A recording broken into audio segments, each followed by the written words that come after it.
সবাইকে শুভ অপরাহ্ন।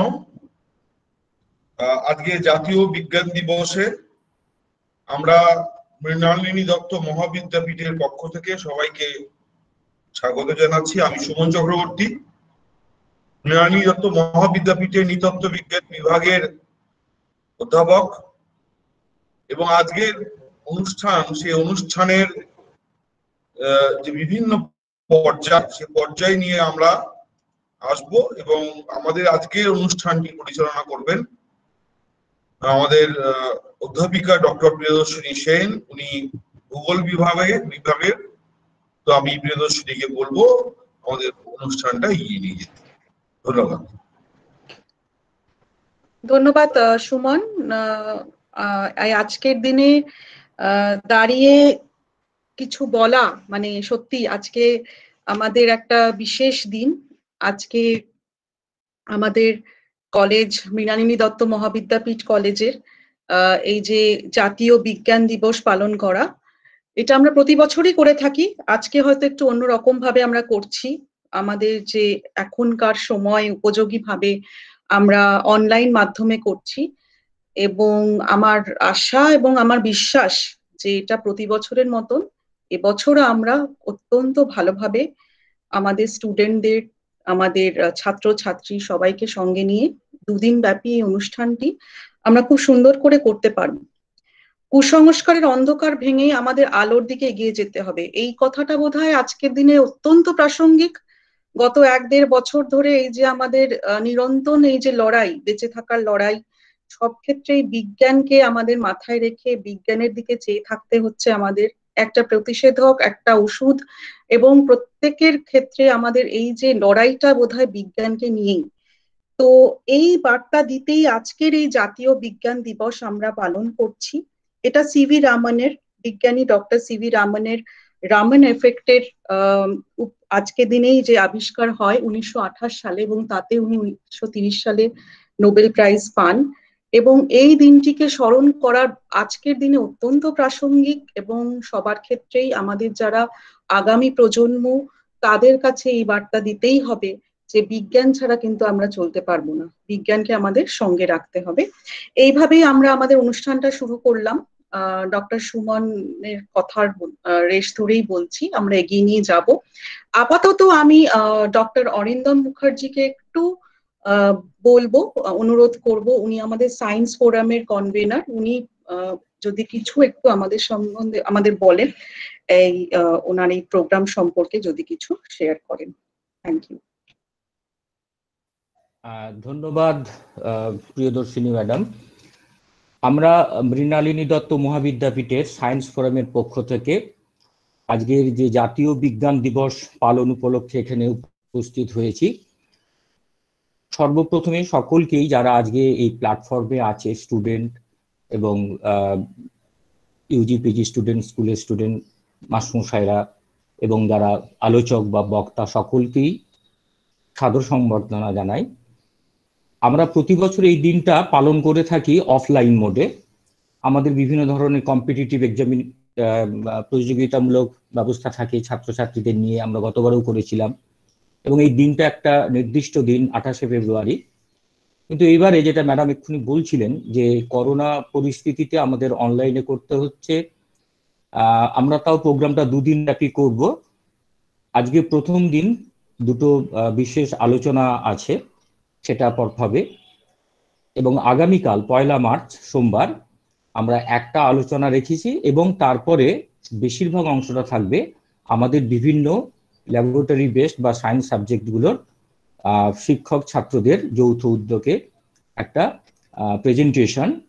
আমরা জানি যে বিভিন্ন বেশ কয়েক মাস, প্রায় 11 মাসের উপর স্কুল কলেজ বন্ধ আছে, স্কুল রিসেন্ট খুলেছে, প্র্যাকটিক্যালগুলো হয়তো হচ্ছে স্কুলের। সেই ল্যাবগুলোতে কি ধরনের আমরা কাজ করি, স্টুডেন্টরা তাদের এগুলো জানতে পারবে অনেকটাই, তাদেরও ভালো লাগবে। এটা আগামীকাল আছে। আমরা গত 21শে ফেব্রুয়ারি এই অনুষ্ঠানটার যে আমন্ত্রণ পত্র বা ফ্লায়ার, আমরা এটা বিভিন্ন ধরনের সোশ্যাল মিডিয়ায় আমরা বিতরণ করেছিলাম। মাত্র 5-6 দিনের মধ্যে প্রায় এই পশ্চিমবঙ্গের 8টা বিশ্ববিদ্যালয় 24টা কলেজ এবং 17টা স্কুলের থেকে একটা অভূতপূর্ব সাড়া আমরা পেয়েছি এবং তারা এখানে রেজিস্ট্রেশন করেছে। আমরা প্রোগ্রামটার প্রথমেই সাদর অভ্যর্থনা জানাই ডক্টর প্রসূন দত্ত মহাশয়কে, যিনি বারাণসী আইআইটি বিএইচইউ উত্তরপ্রদেশ থেকে উনি পদার্থবিদ্যার অ্যাসিস্ট্যান্ট প্রফেসর। উনি আজকে রামন এফেক্টের উপরে একটা ভালো আলোচনা আমাদের উপহার দেবেন। তারপরে দ্বিতীয় স্পিকার যিনি আজকে আছেন আমাদের মধ্যে উপস্থিত আছেন ডক্টর বরুণ রায়চৌধুরী, অধ্যাপক, প্রেসিডেন্সি বিশ্ববিদ্যালয়ের পদার্থবিদ্যা বিভাগের। তিনি এই রামন এফেক্টের যে অ্যাপ্লাইড দিকগুলো, অর্থাৎ যেগুলো আমাদের বিভিন্ন কাজে আমরা লাগাচ্ছি, তার সুফল পাচ্ছি বিভিন্ন দিক থেকে, সেইগুলোর দিকে আলোকপাত করবেন তার দ্বিতীয় বক্তব্যে। সবশেষে আবার স্বাগত জানাচ্ছি সমস্ত স্কুল, কলেজ, বিশ্ববিদ্যালয় থেকে আগত ছাত্রছাত্রী, গবেষক, মাস্টারমশাই, অধ্যাপক, অধ্যাপিকা সকলকেই, যারা তাদের সময় এই দুদিন তারা আমাদের সঙ্গে থাকবেন। দুপুর 1টা থেকে 3টে পর্যন্ত এই প্রোগ্রামটা আমাদের সাফল্যমণ্ডিত করতে সাহায্য করবেন। আবার সকলকে সাদর অভ্যর্থনা জানিয়ে আমি আমার বক্তব্য শেষ করছি। ধন্যবাদ। ধন্যবাদ ডক্টর অরিন্দম মুখার্জি। আপনার এই যে এইভাবে সবাইকে বরণ করে নেওয়া, এটা চিরকালই আমাদের খুবই ভালো লাগে। আপনি সায়েন্স ফোরামের কনভেনার হিসেবে করলেন। এবার আমি একটু প্রোগ্রামটা বা আমাদের আজকের যে প্রোগ্রাম বা আমরা যেটা করতে চলেছি সেটা সম্বন্ধে আমাদের ডক্টর আব্দুল কাদের মোহাম্মদ ফারুক একটু বলবেন।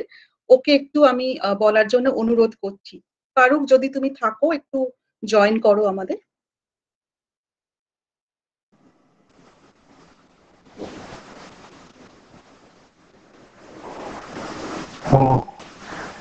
ম্যাডামকে ধন্যবাদ জানাই আমাকে ডেকে নেওয়ার জন্য। আজকের এই দিনটিতে আমি প্রথমেই শুরু করার আগে, কিছু বলার আগে, প্রথমেই আমাদের কলেজের অধ্যাপক, অধ্যাপিকা যারা উপস্থিত আছেন, আমাদের বিশিষ্ট অতিথি বক্তা যারা আছেন, আমাদের অধ্যক্ষ মহাশয় ডক্টর অপূর্ব বন্দ্যোপাধ্যায় এবং সেই সঙ্গে উপস্থিত ছাত্রছাত্রী, গবেষক এবং সকলকে আরও একবার জানাই আমার সাদর অভিবাদন। 1986 সালে এই দিনটিকে বিজ্ঞানের প্রচার এবং প্রসারের জন্য ভারত সরকারের অধীনস্থ একটি সংস্থা national council for science and technology communication এই 28শে ফেব্রুয়ারি দিনটিকে জাতীয় বিজ্ঞান দিবস হিসেবে পালন করার জন্য উদ্যোগী হয়েছিল। এই দিনটিতেই, যেমন আগেই সবাই বললেন, যে স্যার চন্দ্রশেখর ভেঙ্কটরমন আমাদের কলকাতা তথা ভারতবর্ষের স্বনামধন্য গবেষণা প্রতিষ্ঠান এবং বিজ্ঞান চর্চা কেন্দ্র Indian association for cultivation of সায়েন্সে আলোক বিক্ষেপণ বা লাইট স্ক্যাটারিং এর একটি নতুন ঘটনা পরীক্ষালব্ধ পর্যবেক্ষণ করেন। আলোক বিক্ষেপণের এই নতুন ঘটনাটিকেই আমরা রমন স্ক্যাটারিং বা রমন এফেক্ট নামে চিনি। এই ঘটনাটির সম্পর্কে আমরা বিস্তারিত আলোচনা করার জন্য আমাদের মধ্যে বিশিষ্ট অতিথিদের আমরা পেয়েছি। তাদের মুখে এই রমন স্ক্যাটারিং ঘটনাটা কি বা এর আবিষ্কারের পেছনে নানা ঘটনা এবং এর প্রয়োগ সম্পর্কে অনেক কিছু জানবো। তাদের কথা শোনার জন্য আমরা সবাই এখানে অধীর আগ্রহী অপেক্ষা করছি। তবে শুরু করার আগে খুব সংক্ষেপে বলে দিই, এই রমন এফেক্ট বা রমন স্ক্যাটারিং যে ঘটনাটা, এর পেছনের মুখ্যত কারণ হচ্ছে আলোর কণা ধর্ম এবং এই আলোক কণা বা লাইট কোয়ান্টার সাথে পদার্থের বা ম্যাটেরিয়ালের যে কলিশন বা সংঘর্ষ হয়, তার ফলেই আলোকের এই বিক্ষেপণের জন্য এই রমন এফেক্টের সৃষ্টি হয়। ইন জেনারেলি আলোক কণার সাথে কণার স্থিতিস্থাপক সংঘর্ষের ফলেও আলোর বিক্ষেপণ হয়। এই ঘটনা রেডিও স্ক্যাটারিং নামে পরিচিত। সেই সঙ্গে অল্প কিছু আলোক কণা অস্থিতিস্থাপক সংঘর্ষ অর্থাৎ ইনইলাস্টিক স্ক্যাটারিং এর মাধ্যমেও বিক্ষিপ্ত হয়। এবং এই ঘটনার জন্য যে নির্গত আলোক রশ্মি থাকে তার কম্পাঙ্কের পরিবর্তন ঘটে। অর্থাৎ কিনা নির্গত আলোক রশ্মির মধ্যে আপতিত আলোক রশ্মির কম্পাঙ্ক ছাড়াও আরো দুটি ভিন্ন কম্পাঙ্কের আলোক রশ্মি আমরা দেখতে পাই। এবং এই যে বিক্ষেপণ, এই যে রমন বিক্ষেপণ, এর সম্ভাব্যতা বা প্রবাবিলিটি এতটাই কম যে খালি চোখে আমরা এই ঘটনা হয়তো দেখতে পারি না, কিন্তু স্যার সিভি রামন তার অসাধারণ পর্যবেক্ষণ ক্ষমতা, বিজ্ঞানের প্রতি তার যে অধ্যাবসায়, প্রকৃতির প্রতি তার যে ভালোবাসা, তার নিষ্ঠা এবং পরিশ্রম দিয়ে পরীক্ষাগারে একটি বর্ণালী বিক্ষেপণ যন্ত্র মানে স্পেকট্রোগ্রাফের সাহায্যে প্রমাণ করে দেখিয়েছিলেন এই বিক্ষেপণের নতুন ঘটনা। তিনি তার শারীরিক অবস্থার কারণে ইংল্যান্ডের ঠান্ডা পরিবেশে গিয়ে এই অনুসন্ধান করতে পারেননি, বরং তার অধ্যাবসায়কে হাতিয়ার করে তিনি এই কলকাতা শহরে বসেই তার এই পর্যবেক্ষণ, এই পরীক্ষাটি সম্পাদন করেছিলেন। এবং এই যুগান্তকারী আবিষ্কারের জন্যই 1930 সালে তিনি প্রথম ভারতীয় হিসাবে পদার্থবিজ্ঞানে নোবেল পুরস্কার অর্জন করেন। এই রমন এফেক্টের উপরেই ভিত্তি করে রমন স্পেকট্রোস্কোপি তৈরি করা হয়। আধুনিক গবেষণাতেও এই রমন স্পেকট্রোস্কোপি একটি আমাদের কাছে বহুল ব্যবহৃত এবং খুবই উপযোগ্য একটি এক্সপেরিমেন্টাল টুল। শুধুমাত্র মানে রমন এফেক্ট কাজে লাগিয়ে পদার্থের যেমন নানাবিধ ধর্মকে আমরা যেমন গবেষণা করেছি, নানাবিধ ধর্মের সম্পর্কে জেনেছি, যা কিনা প্রযুক্তিগত প্রয়োগ বলে শেষ করা যায় না, তেমনি শুধুমাত্র পদার্থবিদ্যায় নয়, সেই সঙ্গে রসায়ন, চিকিৎসা শাস্ত্র, জীববিজ্ঞান, আবহাওয়া বিজ্ঞান, মহাকাশ গবেষণার ক্ষেত্রেও এই রমন এফেক্টের ব্যবহার বিভিন্নভাবে বিভিন্ন প্রয়োগ করা হয়। আর এই রমন এফেক্ট আবিষ্কারের এই দিনটিকে, এই 28শে ফেব্রুয়ারি দিনটিকে আমরা বিজ্ঞান দিবস হিসেবে পালন করছি। বিজ্ঞান দিবসটাকে আমরা আমাদের কলেজে মৃণালিনী দত্ত মহাবিদ্যাপীঠে কিভাবে পালন করি, মানে প্রত্যেক বছরই আমরা করে থাকি, কিভাবে করি আমাদের আগের বক্তারা বললেন। এই দিনটিকে পালন করার উদ্দেশ্য হচ্ছে মানুষের যে দৈনন্দিন জীবনে বিজ্ঞানের গুরুত্ব, সেই গুরুত্ব সম্পর্কে মানুষের কাছে একটা বার্তা দেওয়ার জন্য এই দিনটি আমরা উদযাপন করছি। মানব কল্যাণে বিজ্ঞান এবং বিজ্ঞানীদের অক্লান্ত পরিশ্রম, প্রচেষ্টা এবং সাফল্যকে তুলে ধরা, বিজ্ঞান বিষয়ে আলোচনা, ছাত্র যুব সমাজকে বিজ্ঞান বিষয়ে উৎসাহিত করা, বিজ্ঞান এবং প্রযুক্তিকে জনপ্রিয় করার জন্য এই দিনটি আমরা পালন করছি।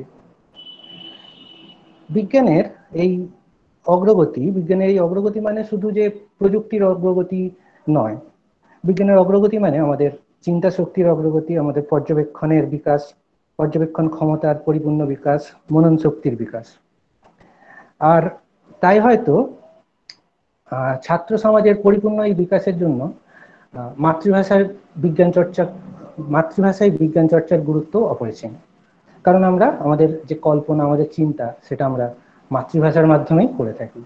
তাই আজকের এই অনুষ্ঠানের বেশিরভাগ অংশটাই আমরা চেষ্টা করেছি মাতৃভাষার মাধ্যমে পরিচালনা করার।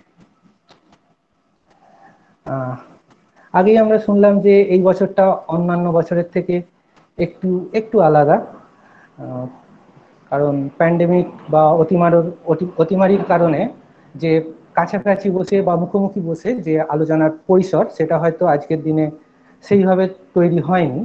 কিন্তু তাই বলে বিজ্ঞানও থেমে থাকেনি, আর বিজ্ঞান চর্চাও থেমে থাকবে না। তাই কিছুটা প্রযুক্তি নির্ভর হয়ে আমরা গুগল মিট ব্যবহার করে এই দুদিনব্যাপী অনুষ্ঠানটিকে আয়োজন করতে চলেছি। এই দিনটিকে আমাদের নাম দেওয়া হয়েছে national science day, our approach. দুদিনব্যাপী অনুষ্ঠানের কিছুটা আমাদের অরিন্দম স্যার আগেই বললেন যে কি কি অনুষ্ঠান সূচি সম্পর্কে। যাই হোক, আরো একবার আমি আমাদের উপস্থিত বিশিষ্ট বক্তাদের সাদর অভ্যর্থনা জানিয়ে, সমস্ত দর্শকদের, সমস্ত ছাত্রদের একটা ওয়েলকাম জানিয়ে আমার কথা এখানে শেষ করলাম। আশা করছি ছাত্রছাত্রীদের কাছে বিজ্ঞান বিষয়টি এই আলোচনার মাধ্যমে আরো মনোজ্ঞ হয়ে উঠবে। তারা বিজ্ঞানের পথে বিজ্ঞানে তাদের সাফল্য কামনা করে আমি আমার কথা শেষ করছি। ধন্যবাদ, নমস্কার। ফারুককে অত্যন্ত ধন্যবাদ আমি দিচ্ছি। খুব সুন্দরভাবে ও বললো যে সত্যি বিজ্ঞানের প্রাসঙ্গিকতা তো অপরিসীম, এবং মাতৃভাষায় চর্চাটাও খুব দরকার। আমরা সদ্য আমাদের ভাষা দিবস পেরিয়েছি। তো এবার আমরা প্রফেসর মৃণাল কান্তি সরকারকে একটু বলবো, যদি আমাদের ফার্স্ট স্পিকার যিনি বক্তা রয়েছেন, একটু তাকে যদি উনি বরণ করে নেন। মৃণাল। উপস্থিত সকলকে নমস্কার জানাচ্ছি। জাতীয় বিজ্ঞান দিবস উদযাপন আমাদের প্রচেষ্টায় আজ আমাদের সাথে আছেন একজন স্বনামধন্য বৈজ্ঞানিক পদার্থবিদ ডক্টর প্রসূন দত্ত। বর্তমানে তিনি আইআইটি বিএইচইউ বারাণসীতে অধ্যাপনায়রত। বিরাটি হাই স্কুল থেকে তার শিক্ষা জীবন শুরু হয়েছিল। স্নাতক স্তরে বারাসত গভর্নমেন্ট কলেজ থেকে পদার্থবিদ্যায় বিএসসি ডিগ্রি লাভ করার পর তিনি খড়গপুর আইআইটি থেকে এমএসসি এবং পিএইচডি ডিগ্রি লাভ করেন। এরপর national centre for radio astrophysics TIFR পুনেতে তিনি পোস্ট ডক্টরাল ফেলো হিসেবে গবেষণায় ছিলেন এবং Indian institute of science education and research Bhopal A DST inspire faculty হিসেবে নিযুক্ত ছিলেন। শিক্ষকতার পাশাপাশি তার গবেষণার কাজ বহু দেশি বিদেশি গবেষণা বিষয়ক পত্রপত্রিকাতে সমাদৃত হয়েছে। তার গবেষণার মূল বিষয় ছিল মহাকাশ বিজ্ঞান। আমি অনুরোধ জানাচ্ছি ডক্টর প্রসূন দত্ত মহাশয়কে তার লেকচার পরিবেশন করার জন্য। ধন্যবাদ। অনেক ধন্যবাদ। আমি তাহলে আমার স্ক্রিনটা শেয়ার করি। হ্যাঁ হ্যাঁ অবশ্যই। হ্যাঁ,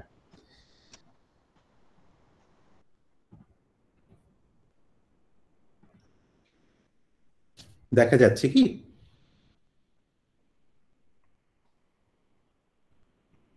দেখা যাচ্ছে, একদম দেখা যাচ্ছে। হ্যাঁ, ঠিক আছে, তাহলে শুরু করা যাক। অনেক ধন্যবাদ আমাকে বলতে বলার জন্য। বিরাটি আমার মানে বাড়ি বিরাটিতে, এবং ছোটবেলাটা পুরো বিরাটিতেই কেটেছে, শুধু লাস্ট কিছু বছর বিরাটির বাইরে। তো যাই হোক, আজকের কথাটা শুরু করা যাক। তা আমি যেটা নিয়ে বলতে চলেছি সেটা হচ্ছে physics of Raman effect. Raman এফেক্টের পিছনে কি বিজ্ঞান আছে, এবং রমন এফেক্ট অ্যাকচুয়ালি এটাকে ক্লাসিক্যাল থিওরি দিয়ে এক্সপ্লেন করা উচিত নয়, কিন্তু কোয়ান্টাম থিওরি যেটা দিয়ে রমন এফেক্ট, কণাবাদ দিয়ে যেটা দিয়ে রমন এফেক্ট ইউজুয়ালি এক্সপ্লেন করা হয়, সেটা হয়তো সবার কাছে সেভাবে বোধগম্য হবে না, কারণ আমি এক্সপেক্ট করছি অনেক স্কুলের ছাত্ররাও আছে এখানে। তো রমন এফেক্ট একটা ক্লাসিক্যাল থিওরি দিয়েও কিছুটা এক্সপ্লেন করা যায়, তারপরে আরো বড় হলে আমরা এর সঠিক থিওরিটা জানতে পারবো। তো সেটাই আমি আজকে বলতে চাই। এখানে যে ছবিটা ব্যাকগ্রাউন্ডে রয়েছে, এই ছবিটা হিমালয়ের ওপরে একটা জায়গায় তোলা, যেখানে কতগুলো জিনিস খুব ইন্টারেস্টিং দেখা যাচ্ছে। এক, যে পাহাড়ের ফাঁক দিয়ে সূর্যের আলো এসে বরফের ওপর পড়েছে, আকাশের রং খুব গাঢ় নীল, আর মাঝে যে মেঘগুলো আছে সেই মেঘ দিয়ে সূর্যের আলোটা মেঘের ওপর পড়েছে, এবং তারপরে সেই মেঘ থেকে কিছু আলো এসে ক্যামেরাতে পড়েছে, সেজন্য আমরা মেঘগুলোকে এরকম সাদা দেখতে পাচ্ছি। এই যে জিনিসটা, যে আলোটা বিচ্ছুরিত হচ্ছে মেঘ দিয়ে এখানে, এই জিনিসটাকে বলা হয় স্ক্যাটারিং। তো রমন এফেক্ট এক ধরনের স্ক্যাটারিং, এবং সেটা নিয়ে আমরা আস্তে আস্তে কথা বলবো। তো আমরা আজকে কি কি জিনিস নিয়ে কথা বলবো, আমরা প্রথমে, আমি লেকচারটা তৈরি করেছি, ডিসকাশনটা তৈরি করেছি মূলত স্কুল স্টুডেন্ট এবং বিএসসি স্টুডেন্ট যারা সবে বিএসসি পড়তে শুরু করেছে তাদের উদ্দেশ্যে। তো সেই জন্য যদি মনে হয় যে খুব সহজ কিছু বলছি, তাহলে আমাকে ক্ষমা করবে। নিশ্চয়ই ছাত্ররা বেশি শিখতে পারবে, সেটাই আমাদের উদ্দেশ্য। তো আমি শুরু করব ভাইব্রেশন দিয়ে।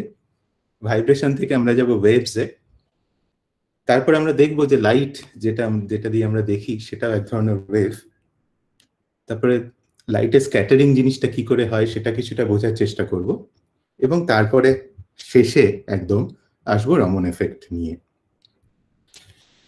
তো ভাইব্রেশন নিয়ে শুরু করা যাক।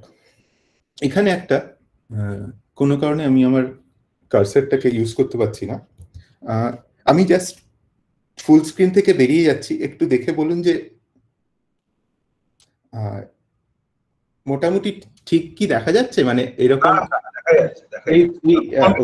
তাহলে আমি কার্সারটাকে ব্যবহার করতে পারবো, তাহলে সুবিধা হবে কিছুটা। ঠিক আছে, তো এই আমার এখানে আমি কি করেছি যে একটা টেবিলের উপরে, টেবিলের একটা প্রান্তে আর কি একটা কিছু শক্ত জিনিস আছে, তাতে একটা স্প্রিং দিয়ে তারপরে একটা মাস ব্লক রাখা আছে টেবিলের উপরে। ধরে নেওয়া যাক যে টেবিলের ওপরটা খুব স্মুথ, কোনো ফ্রিকশন ইত্যাদি ইত্যাদি নেই। এবারে আমি কি করব, আমি জাস্ট এই মাছটাকে ধরে একটা ফোর্স দিয়ে একটুখানি টানলাম ডান দিকে। তো তখন কি হবে, তখন এই স্প্রিংটা একটু লম্বা হয়ে যাবে। কতটা ফোর্স দিচ্ছি এবং স্প্রিংটা কতটা স্টিফ তার উপরে এই স্প্রিংটা কতটা লম্বা হবে সেটা ডিপেন্ড করবে। বা আমি এটাও বলতে পারি যে এই মাস ব্লকটা ডান দিকে কতটা সরলো সেটাকে আমরা বলি ডিসপ্লেসমেন্ট। সে কতটা ডিসপ্লেসমেন্ট হলো সেটা এই দুটো জিনিসের উপরে ডিপেন্ড করবে, যে কতটা ফোর্স আমি দিলাম আর কতটা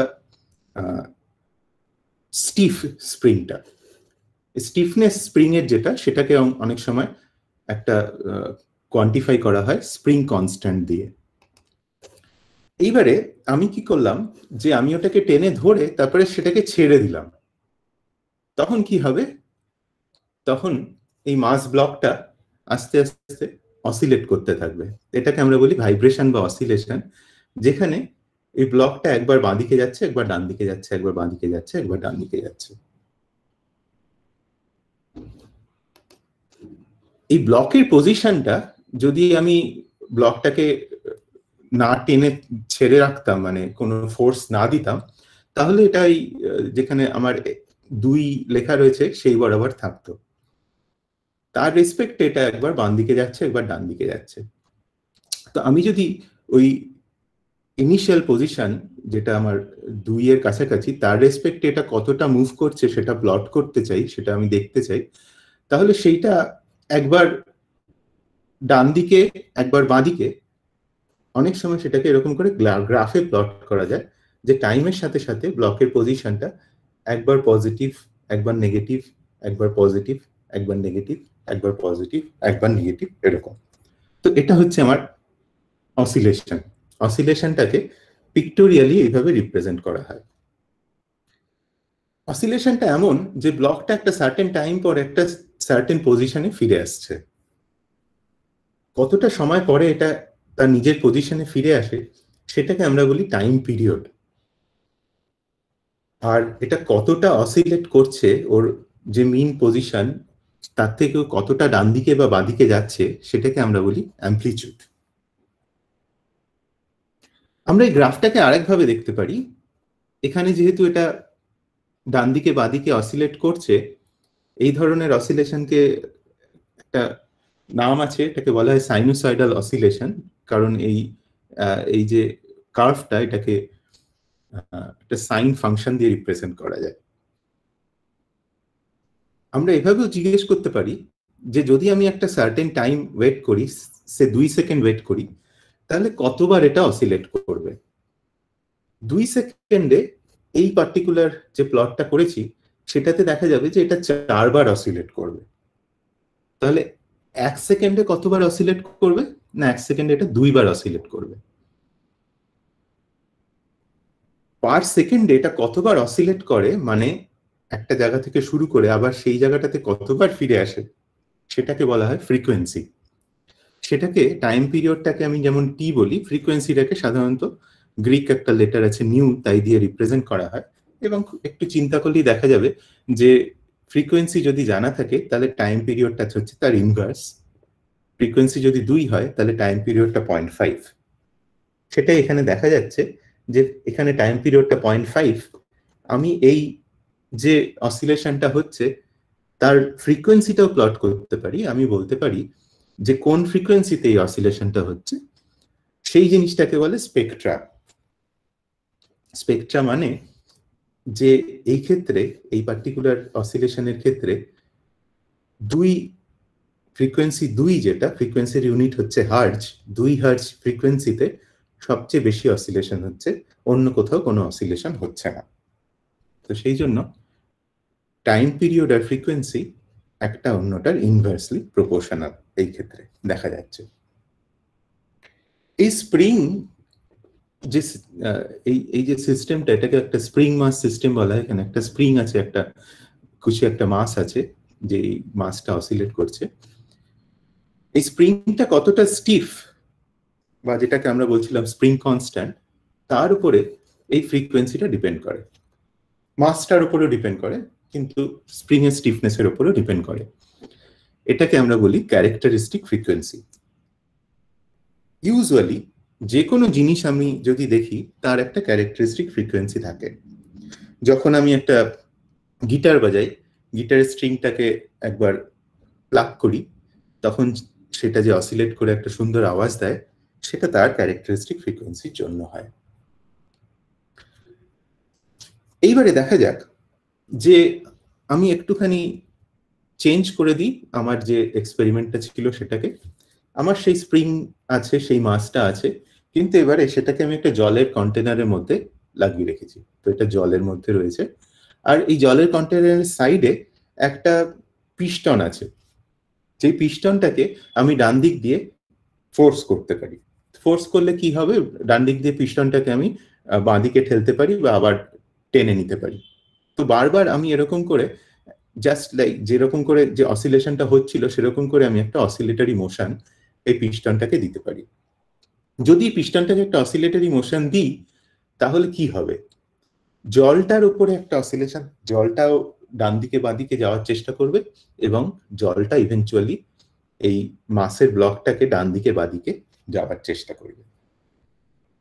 আগের ক্ষেত্রে কি হয়েছিল, আমি মাসটাকে টেনে ধরে ছেড়ে দিয়েছিলাম, কিন্তু এবারে আমি ছেড়ে দিচ্ছি না। এবারে আমি কন্টিনিউয়াসলি পিস্টনটাকে একবার ভেতরে টানছি, একবার বাইরে টানছি, যেন পিস্টনটা দিয়ে আমি একটা অসিলেটরি ফোর্স এই মাস ব্লকটার উপরে দিচ্ছি। এই যে স্প্রিং আর মাসটা ব্লকটা আছে, তার যেমন আমরা বলছিলাম একটা ক্যারেক্টারিস্টিক ফ্রিকোয়েন্সি আছে, যেটাকে আমরা নিউ জিরো বলে এখানে লিখেছি।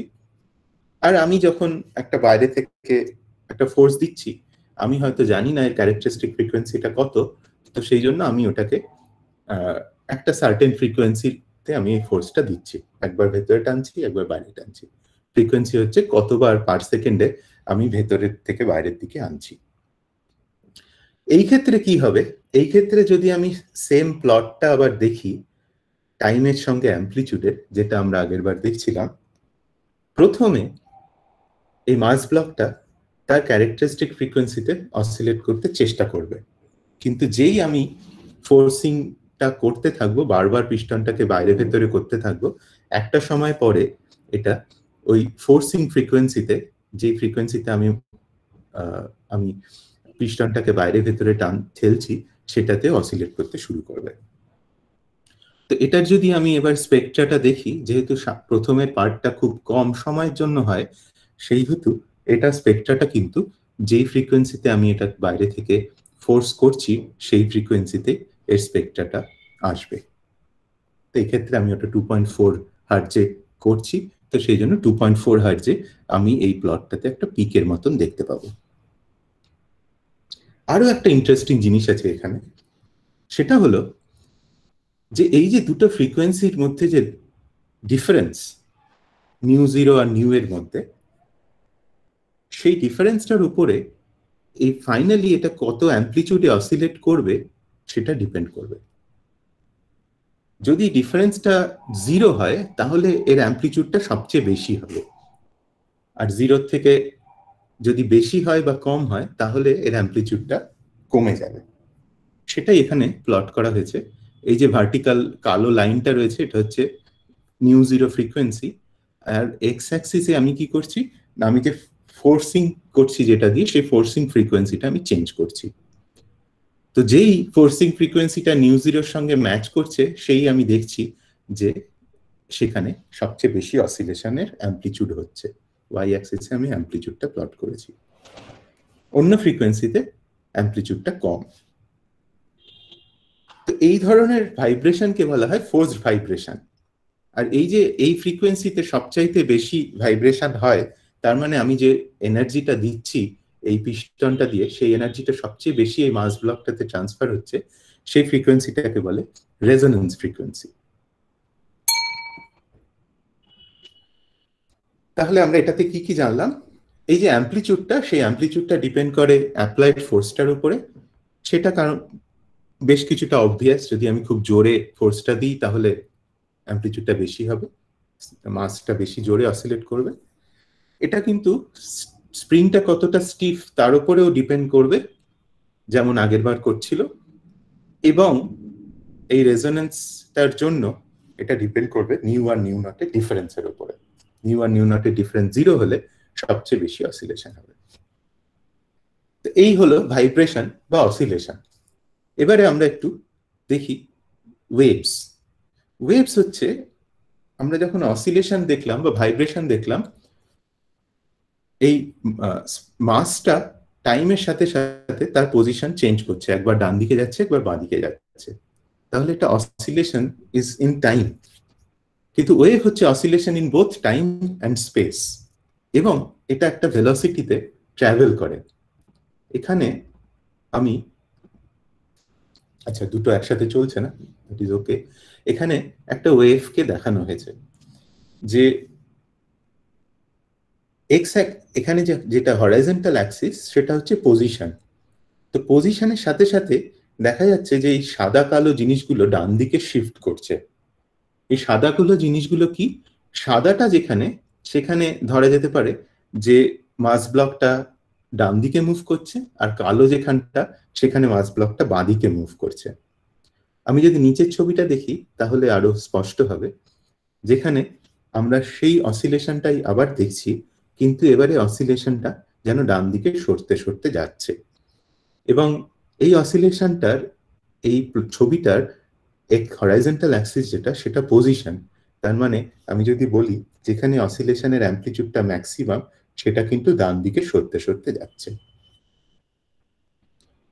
কিন্তু আমি যদি একটা পার্টিকুলার পয়েন্ট দেখি, সেই পয়েন্টে অসিলেশনটা কিন্তু শুধু ওপরে নিচে হচ্ছে। এই পয়েন্টটা কিন্তু ডান দিকে বা বাঁ দিকে সরছে না, এই পয়েন্টে কিন্তু শুধুমাত্র ওপরে নিচে হচ্ছে। তাহলে আমরা ওয়েভ নিয়ে কি কি জানলাম? Waves are oscillation in both time and space, and they travel with a velocity. যেহেতু আমরা টাইমের অসিলেশনের ক্ষেত্রে একটা জিনিস দেখেছিলাম যে তার একটা প্রপার্টি আছে, সেটাকে আমরা টাইম পিরিয়ড বলি।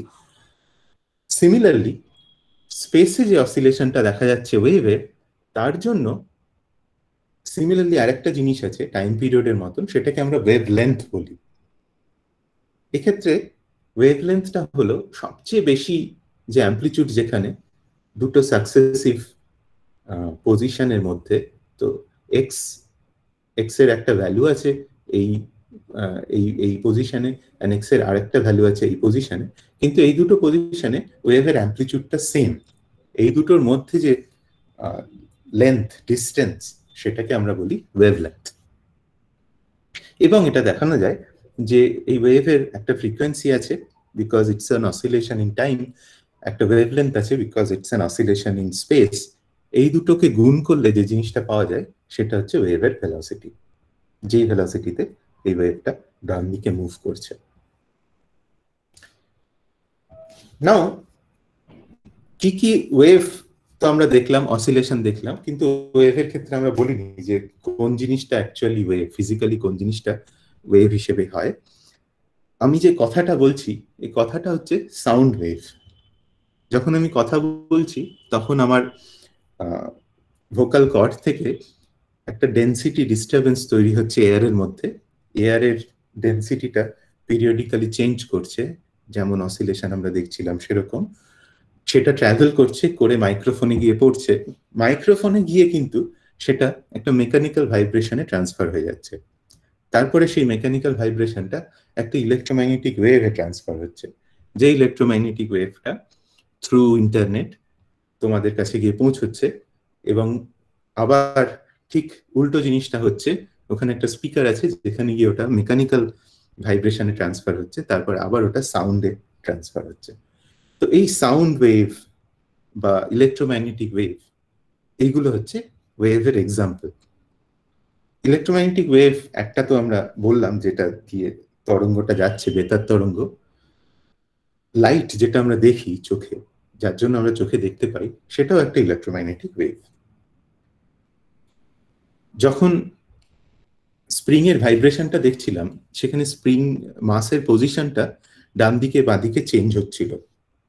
তো সেই পজিশন জিনিসটাকে আমরা ওয়াই অ্যাক্সিসে প্লট করছিলাম, সেটা টাইমের সাথে সাথে অসিলেট করছিল। লাইট ওয়েভের ক্ষেত্রে যে জিনিসটা অসিলেট করে সেটা হচ্ছে ইলেকট্রিক ফিল্ড। ম্যাগনেটিক ফিল্ডও করে, সেজন্য এটাকে ইলেকট্রোম্যাগনেটিক ওয়েভ বলা হয়, কিন্তু আমরা মোস্টলি ইলেকট্রিক ফিল্ডের কথাই বলবো।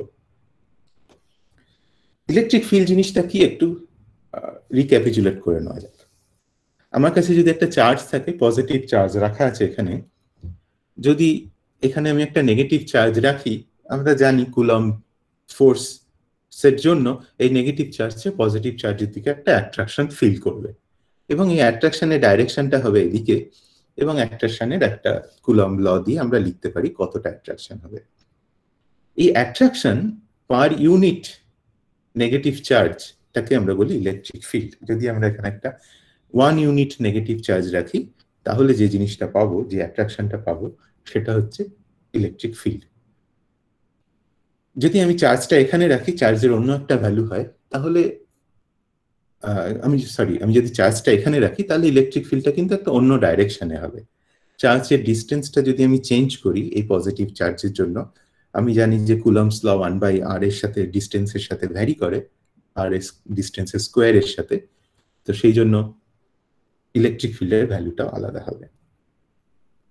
যখন আমি ইলেকট্রোম্যাগনেটিক ওয়েভ বলছি, ধরা যাক ইলেকট্রোম্যাগনেটিক ওয়েভটা এই এক্স বরাবর যাচ্ছে, যেমন আমরা আগের ছবিটাতে দেখছিলাম, অ্যানিমেশনটাতে, যে ওয়েভটা ডান দিকে যাচ্ছে, তেমনি ইলেকট্রোম্যাগনেটিক ওয়েভটা ডান দিকে যাচ্ছে। কল্পনা করা যেতে পারে যে এই ডান দিকে যাওয়ার সঙ্গে পারপেন্ডিকুলারলি একটা কার্ডবোর্ড রাখলাম আমি। এই কার্ডবোর্ডটার একটা প্লেনের মতন, এই প্লেনটার ওপরে আমার এই ইলেকট্রিক ফিল্ড গুলো থাকবে। এর মানে কি? এর মানে যে ধরা যাক আমি এখানে দুটো চার্জ রেখেছি, তো সেই জন্য এই যে দুটো ইলেকট্রিক ফিল্ড হচ্ছে, এই ইলেকট্রিক ফিল্ড গুলো দুটোই এই পজিটিভ চার্জের দিকে হচ্ছে, কিন্তু এই দুটো অ্যারো যে আমি এখানে ড্র করেছি, এই দুটো অ্যারো কিন্তু আমার এই স্লাইডের প্লেনটাতে রয়েছে। কিন্তু আমি যদি এই মাইনাস চার্জটাকে, নেগেটিভ চার্জটাকে স্লাইডের ওপরে না রেখে আমি 3 ডাইমেনশনে স্লাইডের থেকে একটু ওপরে নিয়ে গিয়ে রাখি, বাইরে, স্লাইডের বাইরে গিয়ে রাখি, তাহলে কিন্তু এরকম 3-4টে চার্জ রাখলে there is no guarantee যে সমস্তগুলো একই প্লেনের উপরে থাকবে। ইলেকট্রিক ফিল্ড, ইলেকট্রোম্যাগনেটিক ওয়েভের ইলেকট্রিক ফিল্ডের ক্ষেত্রে কিন্তু সেই ইলেকট্রিক ফিল্ডটা, এই যে কার্ডবোর্ডটা আমি রেখেছি বা এই কার্ডবোর্ডটা রেখেছি, যেটা এর সঙ্গে ইলেকট্রিক ফিল্ড যেদিকে যাচ্ছে তার সঙ্গে পারপেন্ডিকুলার রয়েছে, সেই কার্ডবোর্ডের ওপরেই এই সমস্ত ইলেকট্রিক ফিল্ড গুলো থাকবে। এবারে এই কার্ডবোর্ডের উপরে যখন আমি বলছি যে ইলেকট্রিক ফিল্ড গুলো থাকবে, কার্ডবোর্ডটাকে আমি আবার এখানে এনে সোজা করে ফেস অন করে, মানে যাতে আমি পুরো কার্ডবোর্ডটা ভালো করে দেখতে পাই, সেইভাবে এঁকেছি। তো ইলেকট্রিক ফিল্ডটা যেমন এখানে চার্জগুলো বিভিন্ন দিকে থাকলে বিভিন্ন রকম ডাইরেকশনে হতে পারে, তেমনি ইলেকট্রিক ফিল্ডটাও বিভিন্ন ডাইরেকশনে হতে পারে। এমনকি এই যে ইলেকট্রিক ফিল্ডের ডিফারেন্ট ডাইরেকশনে হতে পারে, এই প্রপার্টিটাকে বলা হয় polarisation of the electromagnetic wave. একটুখানি আমরা বোঝার চেষ্টা করি পোলারাইজেশন জিনিসটা কি, কারণ রমন স্ক্যাটারিং এর জন্য এই পোলারাইজেশনটা ইম্পর্টেন্ট। তো আমরা আবার এই কার্ডবোর্ডটার দিকে একটুখানি তাকাই। কার্ডবোর্ডটাতে যখন আমি ইলেকট্রিক ফিল্ডের কথা ভাবছি, ইলেকট্রিক ফিল্ডটা এরকম ওপরে নিচে ভাইব্রেট করতে পারে, আবার এরকম পাশাপাশিও ভাইব্রেট করতে পারে। এই ওপরে নিচে ভাইব্রেশনটাকে আমি বলছি ভার্টিক্যাল পোলারাইজেশন, জাস্ট বিকজ ওপরে নিচে ভার্টিক্যালি। এই হরাইজন্টালি যেটা ভাইব্রেট করছে সেটাকে আমি বলছি হরাইজন্টাল পোলারাইজেশন, ভি আর এইচ দিয়ে আমি লিখেছি। লাইটের ক্ষেত্রে এরকম হতে পারে যে লাইটটা এমন যে লাইট ওয়েভটা যাচ্ছে ডান দিকে, এক্ষেত্রে এক্স এর দিকে, সেটা এমন যে সেখানে ভাইব্রেশনটা শুধু ওপরে নিচে হচ্ছে। আবার এমনও হতে পারে যে ভাইব্রেশনটা শুধু হরাইজন্টালি হচ্ছে। যদি এটা শুধু ওপরে নিচে হয় তাহলে আমি সেটাকে বলবো ভার্টিক্যালি পোলারাইজড, যদি হরাইজন্টালি হয় তাহলে আমি বলবো হরাইজন্টালি পোলারাইজড। কি হবে যদি ধরা যাক যে আমার লাইটটা হরাইজন্টালি পোলারাইজড, এখানে আমি লাইট ওয়েভটা রেখেছি এবং হরাইজন্টালি পোলারাইজড বলে আমি জাস্ট সেটাকে ছবিতে আঁকার জন্য এরকম করে কতগুলো হরাইজন্টাল লাইন দিয়ে দিয়েছি। এরপরে আমি একটা জিনিস এখানে একটা যন্ত্র রেখেছি যেটাকে আমি বলি পোলারাইজার। এগুলো কিছু জিনিস দিয়ে তৈরি হয় যেটা লাইট ট্রান্সমিট করে, এর ভেতর দিয়ে আলো চলে যাবে। এটা একটা ভাবা যেতে পারে একটা গ্লাস ব্লকের মতো, এটা ভেতর দিয়ে আলো চলে যাবে যদি এই জিনিসটার কে এমন ভাবে রাখা হয় যে এর অ্যাক্সিসটা এর একটা ডাইরেকশনাল দিক আছে, এর অ্যাক্সিস আছে, যে অ্যাক্সিসটা হরাইজন্টাল। তো সেটাকে আমি এখানে সিমিলার প্যারালাল লাইন দিয়ে ড্র করেছি।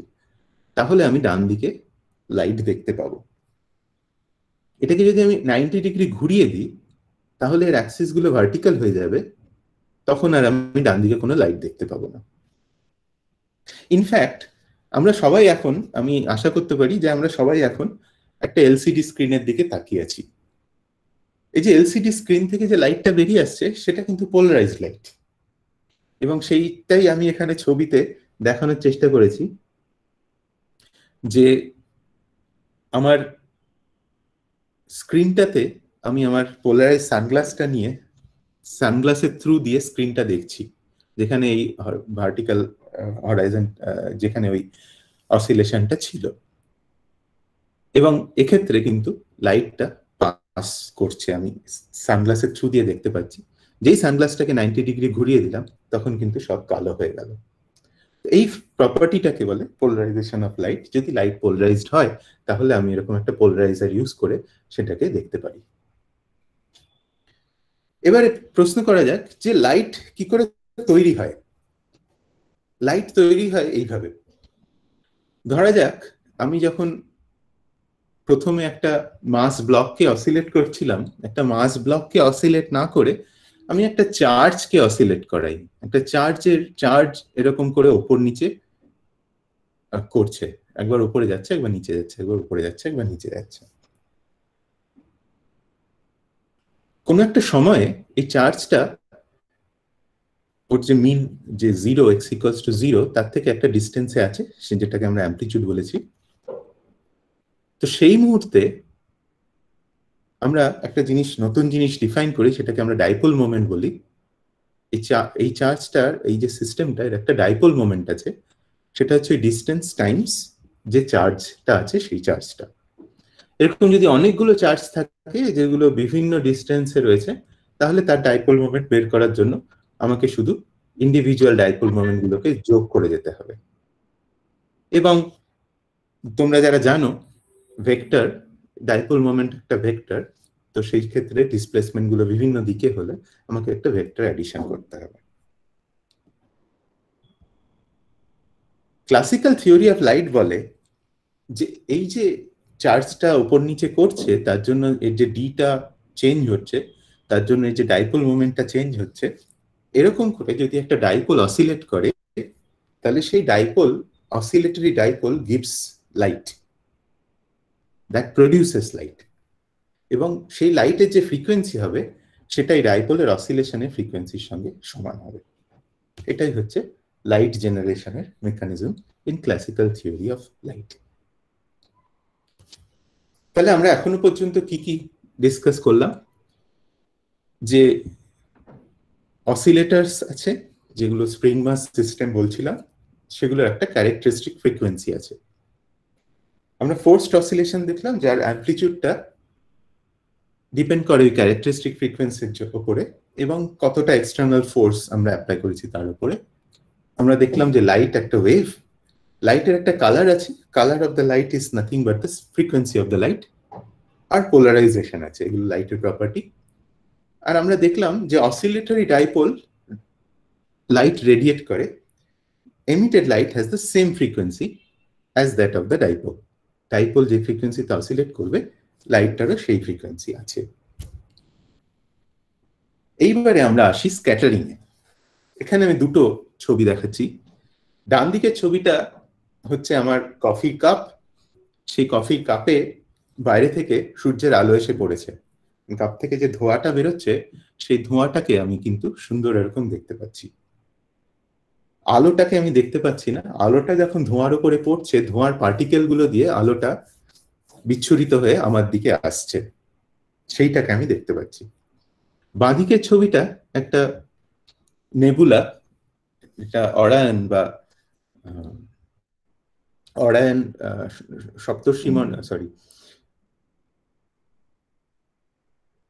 অরায়ন কনস্টিলেশনের একটা নেবুলা, যেখানে দেখা যাচ্ছে যে আলোটা কালপুরুষ, হ্যাঁ, কালপুরুষ কনস্টিলেশনের একটা নেবুলা, যেখানে আলোটা কিন্তু ওর কাছে যে ডাস্ট এবং আদার মলিকুলস আছে সেগুলো দিয়ে বিচ্ছুরিত হয়ে আমাদের দিকে এসে পৌঁছাচ্ছে। তো এগুলো হচ্ছে এক্সাম্পলস অফ লাইট স্ক্যাটারিং। আমরা চট করে দেখে নিই যে স্ক্যাটারিং কেন হয়। তো লাইট এসে এই সমস্ত ক্ষেত্রে যে মলিকিউল বা অ্যাটম বা ইলেকট্রন গুলো রয়েছে আমার এই মিডিয়ামটার মধ্যে তার উপরে পড়ছে, সেই মলিকিউল অ্যাটম ইলেকট্রন গুলোর মধ্যে একটা ডাইপোল তৈরি হচ্ছে, সেই ডাইপোলটা অসিলেট করছে এবং আমরা জানি যে ডাইপোল অসিলেট করলে রেডিয়েশন দেবে। তো এইভাবে এই স্ক্যাটারিংটা কিন্তু হচ্ছে। এবং এটা দেখা যাক এটা কি ধরনের অসিলেশন। এটা একটু ফোর্সড অসিলেশন, কারণ লাইটের যে ফ্রিকোয়েন্সিতে আসছে, লাইটটা যে ফ্রিকোয়েন্সিতে আসছে তার যে ইলেকট্রিক ফিল্ডটা আছে সেই ইলেকট্রিক ফিল্ডটাই ডাইপোল গুলোকে অসিলেট করাচ্ছে। তো এটা জাস্ট লাইক আমরা যখন ওই ওয়াটার ট্যাঙ্কের এক্সাম্পলটা নিচ্ছিলাম ঠিক সেরকমই একটা জিনিস হচ্ছে। এটা ফোর্সড, সেজন্য এটাকে আমরা ফোর্সড অসিলেশন বলছি। এবং ডাইপোল অসিলেট করলে আমরা জানি রেডিয়েট করে, সেই রেডিয়েশনটাই কিন্তু আমরা স্ক্যাটার্ড লাইট হিসেবে দেখতে পাচ্ছি। এখানে আবার একই জিনিস আরেকবার দেখানো হয়েছে, লাইটটা এদিক থেকে পড়ছে। রিমেম্বার যে লাইটটা যখন পড়ছে তখন ওই লাইটের ইলেকট্রিক ফিল্ডটা এরকম একটা কার্ডবোর্ড প্লেন যদি আমি ধরি, সেই কার্ডবোর্ড প্লেনের মধ্যে রয়েছে। তো লাইটটা যদি এরকম ওপর নিচে তার ইলেকট্রিক ফিল্ডটা অসিলেট করে তাহলে সেই লাইটটা এরকম বিভিন্ন দিকে ছড়িয়ে যাবে, বিকজ এটা লাইটটা ইলেকট্রিক ফিল্ডটা অসিলেট করলে ডাইপোলটা অসিলেট করবে, ডাইপোলটা তারপরে রেডিয়েশন দেবে। এইবারে আমি যদি যেদিক থেকে লাইটটা আসছে তার সঙ্গে ঠিক 90 ডিগ্রি অ্যাঙ্গেলে দেখি, যেমন এখানে আরেকবার দেখানো হয়েছে, লাইটটা এদিক থেকে আসছে, তার সঙ্গে 90 ডিগ্রি অ্যাঙ্গেলে আমি তাকিয়ে আছি, তখন আমি এই যে কার্ডবোর্ডটা রয়েছে এই কার্ডবোর্ডটাকে আমি একটা লাইন মতন দেখবো, কারণ আমি কার্ডবোর্ডটা সাইড থেকে দেখছি। তখন যদিও এই যে লাইটটা আসছে সেই লাইটটা কিন্তু বিভিন্ন দিকে এই কার্ডবোর্ডের ওপরে বিভিন্ন দিকে অসিলেট করতে পারে তার ইলেকট্রিক ফিল্ডটা, কিন্তু যেহেতু আমি কার্ডবোর্ডটাকে একটা সাইড থেকে দেখছি আমি কিন্তু শুধু দেখবো ওপরে আর নিচে অসিলেট করছে।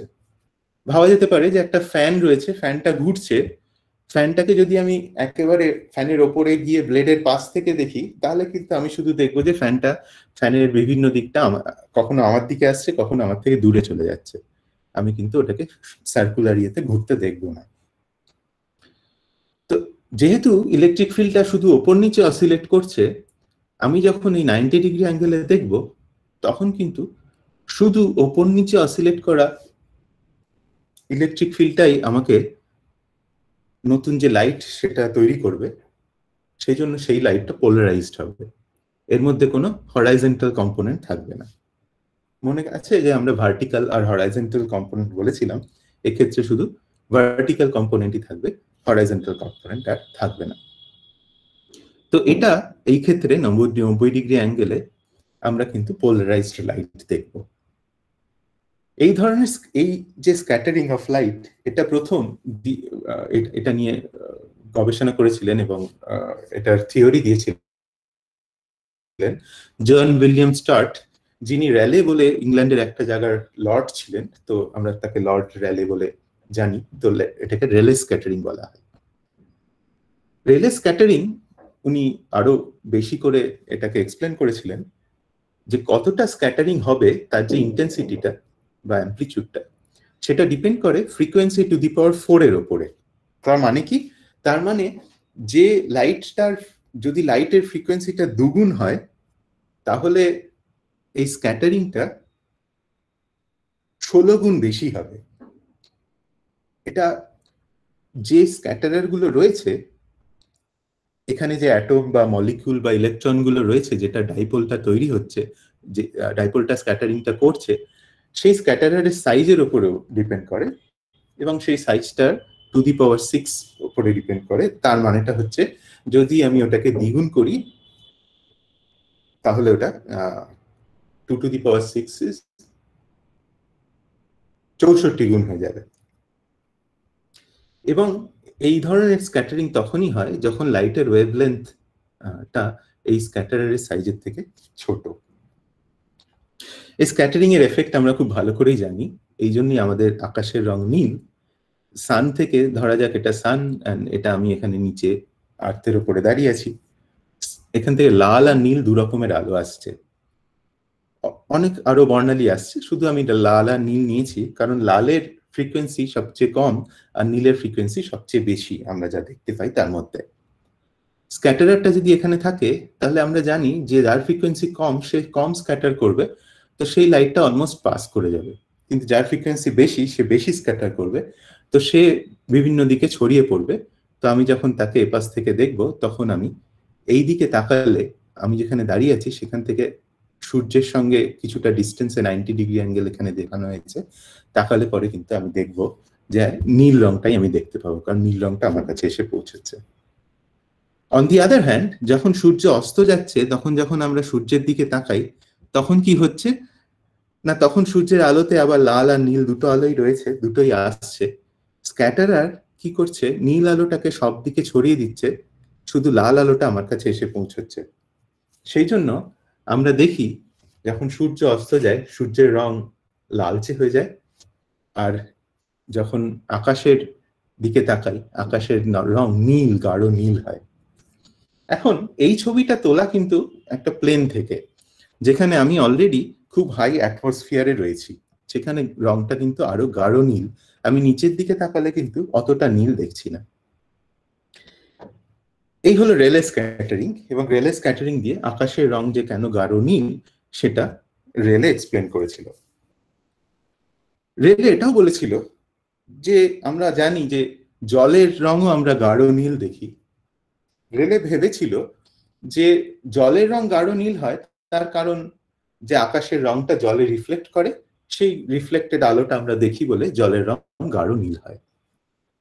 রমন যখন ইংল্যান্ড থেকে ভারতে ফিরছিলেন 1921-22-তে জাহাজে করে, তখন তিনি এই জিনিসটা একটু বেশি ভাবতে শুরু করলেন, এবং রমন রিয়েলাইজ করলেন যে জলের রং নীল এই জন্য নয় যে আকাশের রংটা রিফ্লেক্ট করছে, জলের রং নীল এই জন্য যে জলের মধ্যে বিভিন্ন রকমের মলিকিউল আছে এবং জলের ডেন্সিটি জলের বিভিন্ন জায়গাতে আলাদা আলাদা হয়। এখানে আমি একটা ছোট এক্সট্রাক্ট রেখেছি, যেটা রমনের নোবেল প্রাইজ পাওয়ার পরে যে লেকচারটা দিয়েছিলেন সেই লেকচার থেকে, এইটা নোবেল লেকচার থেকে নয়, এটা একটা নেচারের পাবলিকেশন থেকে 1923-তে, যেখানে রমন এই কথাটা বলেছেন যে আমাদের জলের স্ক্যাটারিং দেখার জন্য যে জিনিসটা স্টাডি করতে হবে সেটা হচ্ছে মলিকিউল কি করে লাইট স্ক্যাটার করে লিকুইডের মধ্যে বা গ্যাসের মধ্যে। তো রমন এতে ইন্টারেস্টেড হয়ে এই মলিকিউলের বা গ্যাস এন্ড লিকুইড দিয়ে স্ক্যাটারিং কি করে হয় সেটা স্টাডি করা শুরু করেন। এবং রমন অ্যান্ড কে.এস. কৃষ্ণন, আরো অনেকে, K S. Krishnan was the person who was a scientist, যে শেষ মুহূর্তে যখন রমন এফেক্ট আবিষ্কার হয় তখন কাজ করছিলেন রমনের সঙ্গে, রমনের ছাত্র হিসেবে। তারা এই যে স্ক্যাটার্ড লাইটটা এর ফ্রিকোয়েন্সি এবং পোলারাইজেশন প্রপার্টি স্টাডি করছিলেন। কি করে স্টাডি করছিলেন এটা খুব ইন্টারেস্টিং, কারণ আজকাল আমরা অনেক sophisticated Raman spectroscopy setup use করি, কিন্তু রমন যখন অরিজিনালি স্টাডি করছিলেন তখন এইটা ছিল সেটআপ। এই কালো বাক্সটা হচ্ছে একটা ঘর, যেটা রমনের ল্যাবরেটরি। রমনের খুব হাই ইন্টেন্সিটি লাইটের দরকার ছিল এবং ইনিশিয়ালি সানলাইট ইউজ করছিলেন। তো বাইরে একটা মিরর আয়না আর একটা টেলিস্কোপ রাখা থাকতো, যেটা দিয়ে সানটা রিফ্লেক্ট হয়ে ভেতরে আসতো। তারপরে সেখানে রমন একটা ফিল্টার লাগাতেন, যে ফিল্টারটা একটা certain light, colour of Sunlight pass করতো, যেমন আমরা দেখেছি রঙিন কাঁচ সেরকম, বাট কিন্তু অনেক ভালো কোয়ালিটির রঙিন কাঁচ। এবং এখানে পোলারাইজারও লাগানো যেত, যাতে পোলারাইজেশন প্রপার্টি স্টাডি করা যায়, যেরকম আমরা আগে পোলারাইজার দেখেছি সেরকম। তারপরে স্ক্যাটারিং স্যাম্পলটা রাখতে এবং 90 ডিগ্রি স্ক্যাটারিং এ ওই আবার ফিল্টার স্ক্যাটারিং করার পরে এবারে যদি রমন এখানে যে কালারের ফিল্টারটা লাগিয়েছিলেন সেই কালারের ফিল্টারটা লাগান, তাহলে সেম কালার দেখতে পাবেন। কিন্তু ধরা যাক যে এখানে রমন লাগিয়েছেন একটা ব্লু কালারের ফিল্টার আর এখানে রমন লাগিয়েছেন একটা গ্রিন কালারের ফিল্টার, তাহলে রমন দেখতে পারেন যে ব্লু কালারের লাইট দিয়ে নীল কালারের লাইট তৈরি হয়েছে কিনা। মনে করিয়ে দিই যে স্ক্যাটারিংটা আমরা বলছিলাম এতক্ষণ ফোর্সড ভাইব্রেশন, এবং ফোর্সড ভাইব্রেশনের ক্ষেত্রে কিন্তু যে লাইটটা তৈরি হওয়ার কথা সেই লাইটটা অরিজিনাল লাইটের ফ্রিকোয়েন্সির সঙ্গে সেম, যেটা র্যালে স্ক্যাটারিং এ দেখা যায়। এবং রমন এটা অবজার্ভ করার জন্য প্রথম দিকে একটা লাইট বক্সের ভেতরে ঢুকে খালি চোখে অবজার্ভ করতেন। লাইট বক্সের দরকার এই জন্য ছিল যে তার ভেতরে ঢুকলে চোখটা অন্ধকারে সয়ে যেত, তারপরে খুব ফিবল, খুব কম ইন্টেন্সিটি রেডিয়েশন দেখা সম্ভব হতো। কি দেখলেন? রমন দেখলেন যে স্ক্যাটার্ড লাইট যেটা, সেটা অন্য ফ্রিকোয়েন্সিতেও আসছে। যে লাইটটা পাঠাচ্ছেন সে শুধু সেই ফ্রিকোয়েন্সিতেই লাইটটা আসছে না, আরো অন্য ফ্রিকোয়েন্সিতেও লাইটগুলো আসছে। আমি দেখছি 2টো বেজে গেছে, আমি কি 5 মিনিট সময় আরো নিতে পারি? হ্যাঁ নিন, ঠিক আছে। হ্যাঁ ঠিক আছে, শেষ হয়ে এসছে, একটুখানি মানে রমন স্ক্যাটারিংটাই বাকি আছে। তো এই অবজারভেশনটা রমন করেছিলেন 20 ফেব্রুয়ারি 1928, এবং সেই জন্যই আমরা এটাকে 20 ফেব্রুয়ারিকে পরে সায়েন্স ডে হিসেবে পালন করি, যেটা আমরা অলরেডি শুনলাম। এটা একটা পার্টিকুলার স্যাম্পল, যেটা এখানে আমরা দেখাচ্ছিলাম যে স্ক্যাটারার স্যাম্পল, তার জন্য এই স্পেক্ট্রাটা রমন দেখিয়েছিলেন তার নোবেল লেকচারে, নোবেল প্রাইজের পরে যে লেকচার দিয়েছিলেন তাতে। এবং এখানে দেখা যাচ্ছে এই যে লাইনটা, এটা হচ্ছে ইনসিডেন্ট যে লাইনটা সেইটা, এবং এই লাইনটা শুধু সেই তাতেই আউটপুট, মানে যে লাইটটা আমরা স্ক্যাটারিং এর পরে দেখছি তাতে এই এক্সট্রা ফ্রিকোয়েন্সি গুলো রয়েছে, সেটাই রমন এফেক্ট, যে আমি অন্য ফ্রিকোয়েন্সি লাইটও দেখতে পাচ্ছি। রমন অলসো এটাও দেখেছিলেন যে স্ক্যাটার্ড লাইটটা পোলারাইজড, এবং একটা ইনসিডেন্ট ফ্রিকোয়েন্সি লাইটের সঙ্গে যদি নিউ ইনসিডেন্ট ফ্রিকোয়েন্সি হয় তাহলে 3 রকমের ফ্রিকোয়েন্সি পাওয়া যাচ্ছে, একটা নিউ মাইনাস নিউ 1, নিউ আর নিউ প্লাস নিউ 1। নিউ 1 কিছু একটা নাম্বার, যেটা নিয়ে আমরা আসবো এবার। এই জিনিসটা বুঝতে গেলে আমাদের জানতে হবে যে মলিকিউলের মধ্যে ওই ডাইপোল মোমেন্টটা কি করে তৈরি হয়। আমি একটা খুব সিম্পল একটা অক্সিজেন মলিকিউল এখানে দেখাচ্ছি, যেখানে দুটো অক্সিজেন মলিকিউলের মধ্যে দুটো অক্সিজেন অ্যাটম আছে আর একটা ভেতরে একটা বন্ড আছে। বন্ড মানে কোনোভাবে কোনো ইলেকট্রোস্ট্যাটিক ফোর্স দিয়ে এই দুটোকে ধরে রাখা হয়েছে। এটা অনেকটা আমরা যে প্রথম দিকে দেখছিলাম যে দুটো মাস আর তার মাঝখানে একটা স্প্রিং আছে, অনেকটা এটাকে মেকানিক্যালি এরকম একটা জিনিসের সঙ্গে ইকুইভ্যালেন্ট ভাবা যেতে পারে। এবারে যদি আমি একটা ইলেকট্রিক ফিল্ড দিই, এই মলিকিউল অক্সিজেন মলিকিউলটাকে একটা ইলেকট্রিক ফিল্ডের মধ্যে রাখি, তাহলে কি হয়? তাহলে এই একটা অক্সিজেনের মধ্যে একটু পজিটিভ চার্জ আর একটা মধ্যে একটু নেগেটিভ চার্জ তৈরি হবে। এবং আমরা জানি যে এরকম দুটো আলাদা আলাদা চার্জ যদি আলাদা আলাদা ডিস্টেন্সে থাকে তাহলে একটা ডাইপোল মোমেন্ট তৈরি হবে, যেটা আমরা আগে দেখেছি। এটা অনেকটা যেন আমি যখন প্রথমে ভাবছিলাম যে একটা মাসকে যদি আমি একটু ফোর্স দিয়ে টেনে ধরে রাখি, ব্যাপারটা অনেকটা সেরকম হচ্ছে। সেই ক্ষেত্রে মনে আছে যে ইলংগেশন যেটা হবে স্প্রিংটা, সেটা ফোর্সটা কতটা তার উপরে ডিপেন্ড করে এবং এই স্প্রিং কনস্ট্যান্টটার উপরে ডিপেন্ড করে, যেটা স্প্রিংটা কতটা স্টিফ সেটা বলে দেয়।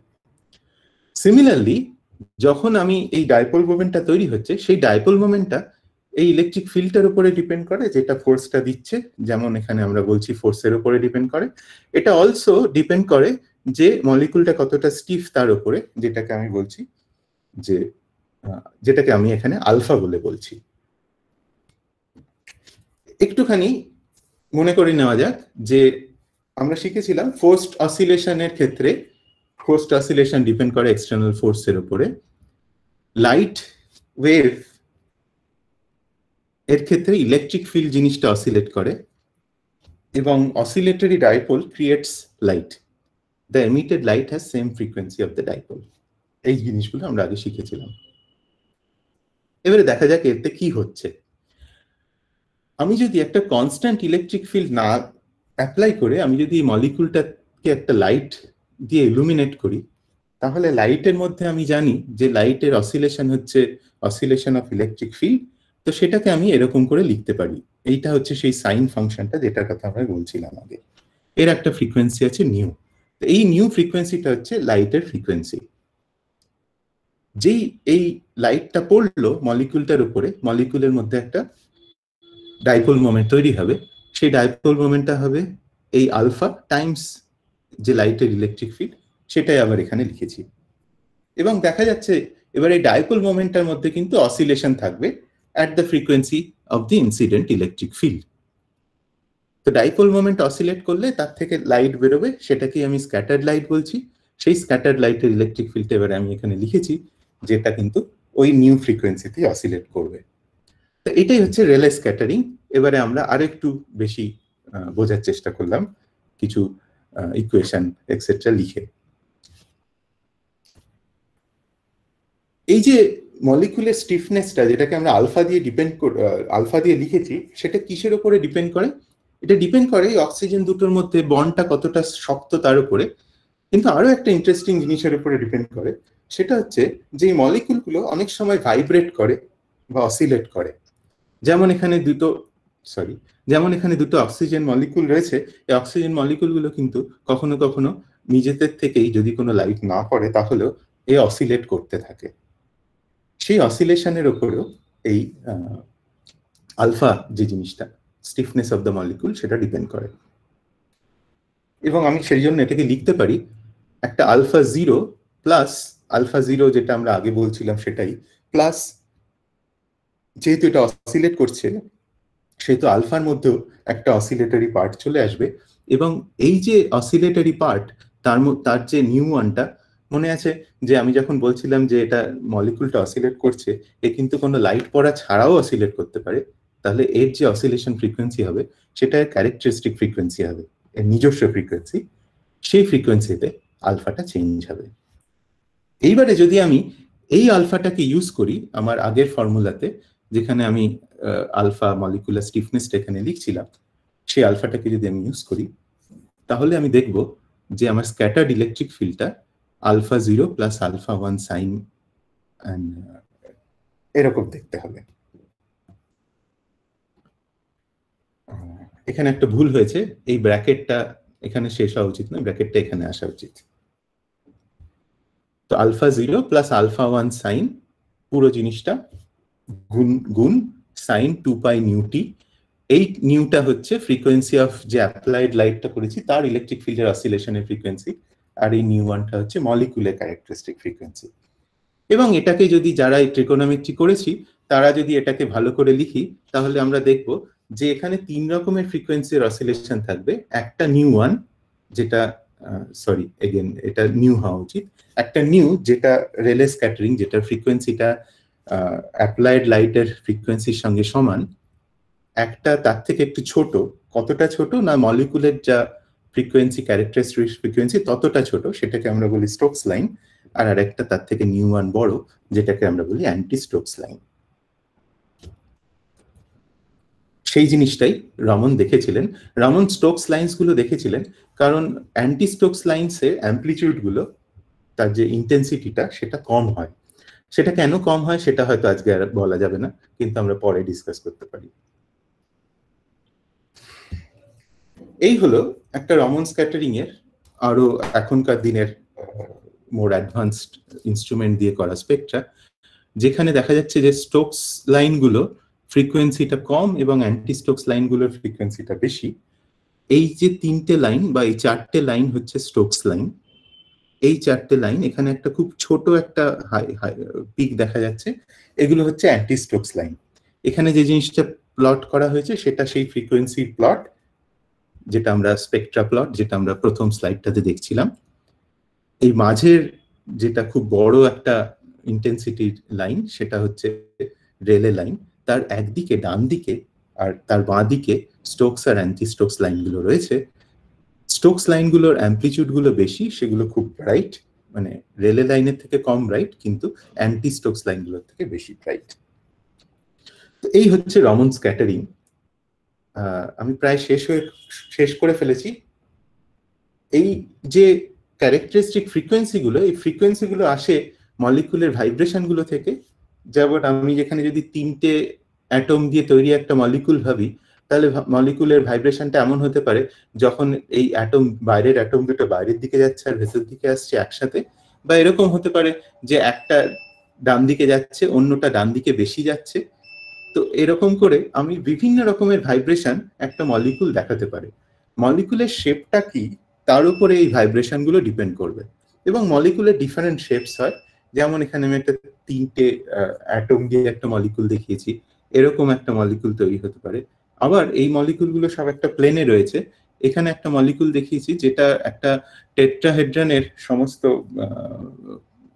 কর্নার গুলোতে একটা করে মলিকুল রয়েছে, একটা করে অ্যাটম রয়েছে, সেরকম একটা মলিকুল হতে পারে।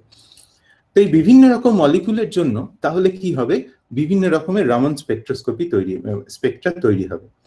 তার মানে যদি আমি এই রামন স্পেকট্রাগুলো দেখি, তাহলে কিন্তু আমি বুঝতে পারবো কোন ধরনের মলিকুল ওই স্যাম্পলটা যেটা আমি দেখছি তার মধ্যে আছে। তার মানে এই যে রমন এফেক্ট, যেটা রমন আবিষ্কার করেছিলেন, রমন তার এখানে আমি রমনের নোবেল লেকচারের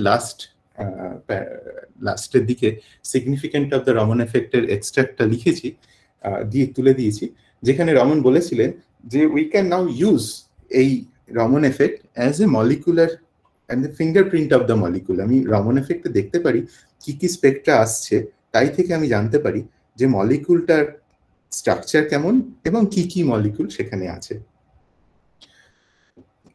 যাই হোক, আমি হয়তো একটু বেশি সময় নিয়ে নিলাম, আমি এখানেই শেষ করব।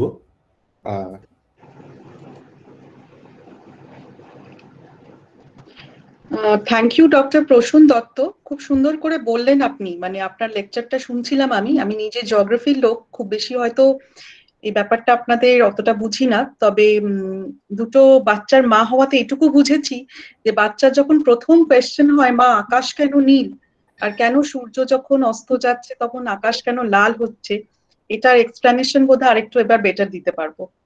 Thank you very much. Shampa আশা করি রয়েছো। শম্পা, একটু তুমি কোয়েশ্চেনস একটু আমাদের যারা রয়েছেন লিসনার্স তাদের থেকে আমরা একটু চেয়ে নেব তাহলে এবার। হ্যাঁ, ধন্যবাদ স্যার। স্যার, আমরা কিছু প্রশ্ন পেয়েছি। রামন এফেক্টের অ্যাপ্লিকেশন কি কি আছে? হ্যাঁ, সেটাই এই লাস্ট স্লাইডটাতে আমি বলার কিছুটা চেষ্টা করেছি।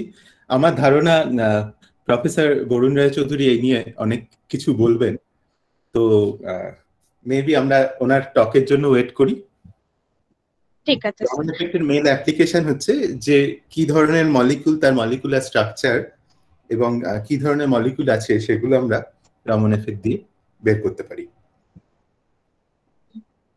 স্যার, রামন এফেক্টের তাপ, চাপ আর আর্দ্রতার কি কোনো ভূমিকা আছে?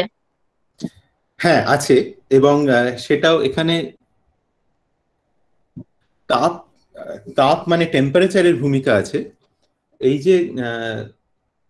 এই যে স্টোকস আর অ্যান্টি স্টোকস লাইনের যে ইন্টেন্সিটি গুলো আলাদা, সেটা অ্যাকচুয়ালি টেম্পারেচারের ওপরে ডিপেন্ড করে। তো রামন এফেক্টের স্পেকট্রা থেকে আমরা কিছুটা আইডিয়া পেতে পারি টেম্পারেচারের উপরে। প্রেশার, আর্দ্রতা এবং চাপ, প্রেশার, এই নিয়ে আমার খুব বেশি জানা নেই যে এর ভূমিকা কিভাবে স্টাডি করা হয়েছে রমন এফেক্টের সঙ্গে, সেটা আমার খুব বেশি জানা নেই। ধন্যবাদ স্যার।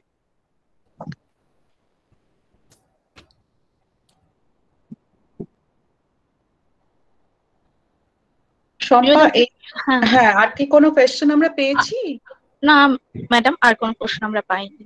আচ্ছা, তাহলে অরিন্দম দা, আমি কি এর পরের সেশনের জন্য তাহলে অর্পিতাকে ডেকে নিই? হ্যাঁ হ্যাঁ ম্যাম। আচ্ছা, অর্পিতা আমাদের ফুড অ্যান্ড নিউট্রিশন ডিপার্টমেন্টের প্রফেসর, একটু যদি জয়েন করো তাহলে আমি পরের সেশনটা তোমাকে হ্যান্ড ওভার করে দেবো। প্রসূন বাবু, আপনি আপনার ওই প্রেজেন্টেশনটা হ্যাঁ, আমি বন্ধ করলাম।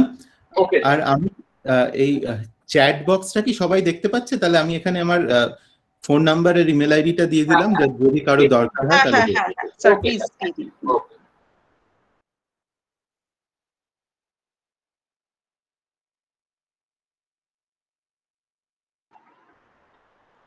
অর্পিতা, তুমি শুরু করতে পারো।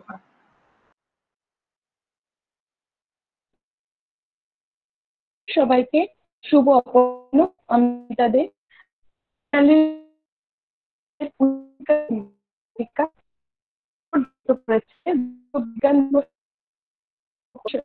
দ্বিতীয়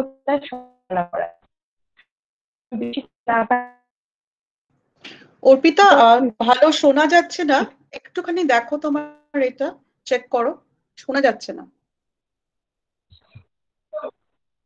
হ্যালো হ্যালো, হ্যাঁ, now it's audible. am I audible, ma'am? Yes, you're now audible. ঠিক আছে। ওকে, তাহলে শুরু করি।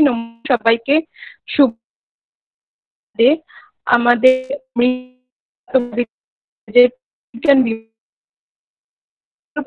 পড়েছে জাতীয় বিজ্ঞান দিবস উপলক্ষে আয়োজিত এই বিশেষ অনুষ্ঠানে সঞ্চালনা আমি না বাড়িয়ে আমি ডেকে দেবো আমাদের বিভাগের অধ্যাপিকা ডক্টর পুষ্পলতা টিগ্গা মহাশয়াকে।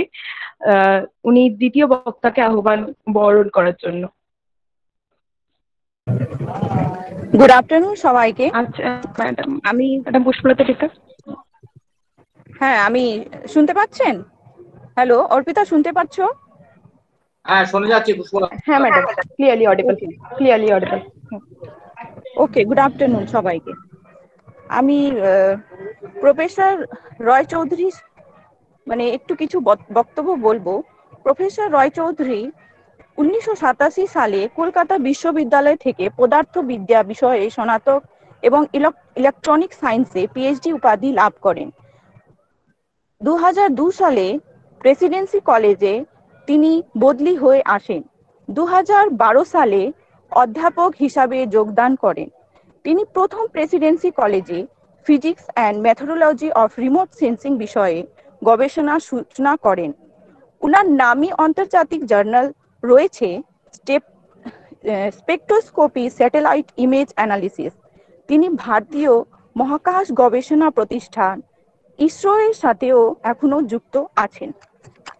এছাড়া IEEE, Indian society for remote sensing, Indian statistical institute, the Asiatic society এর সাথে লাইভ মেম্বার পদে উনি অলংকৃত রয়েছেন। আমি এখন স্যারকে একটু ডেকে নিচ্ছি। Sir, over to you sir.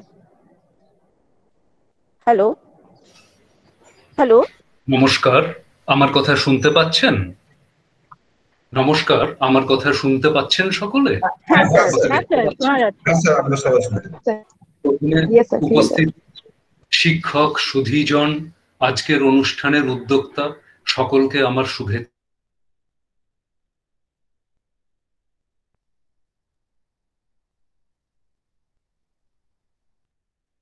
কথা তাদের স্টুডেন্টেরও থাকার কথা, তাদের আমার আন্তরিক স্নেহ ভালোবাসা জানাই। আচ্ছা, এবার আমি আমার স্লাইড শেয়ার করি। একটু সময় দিন, আমি স্লাইডটা শেয়ার করে নিই।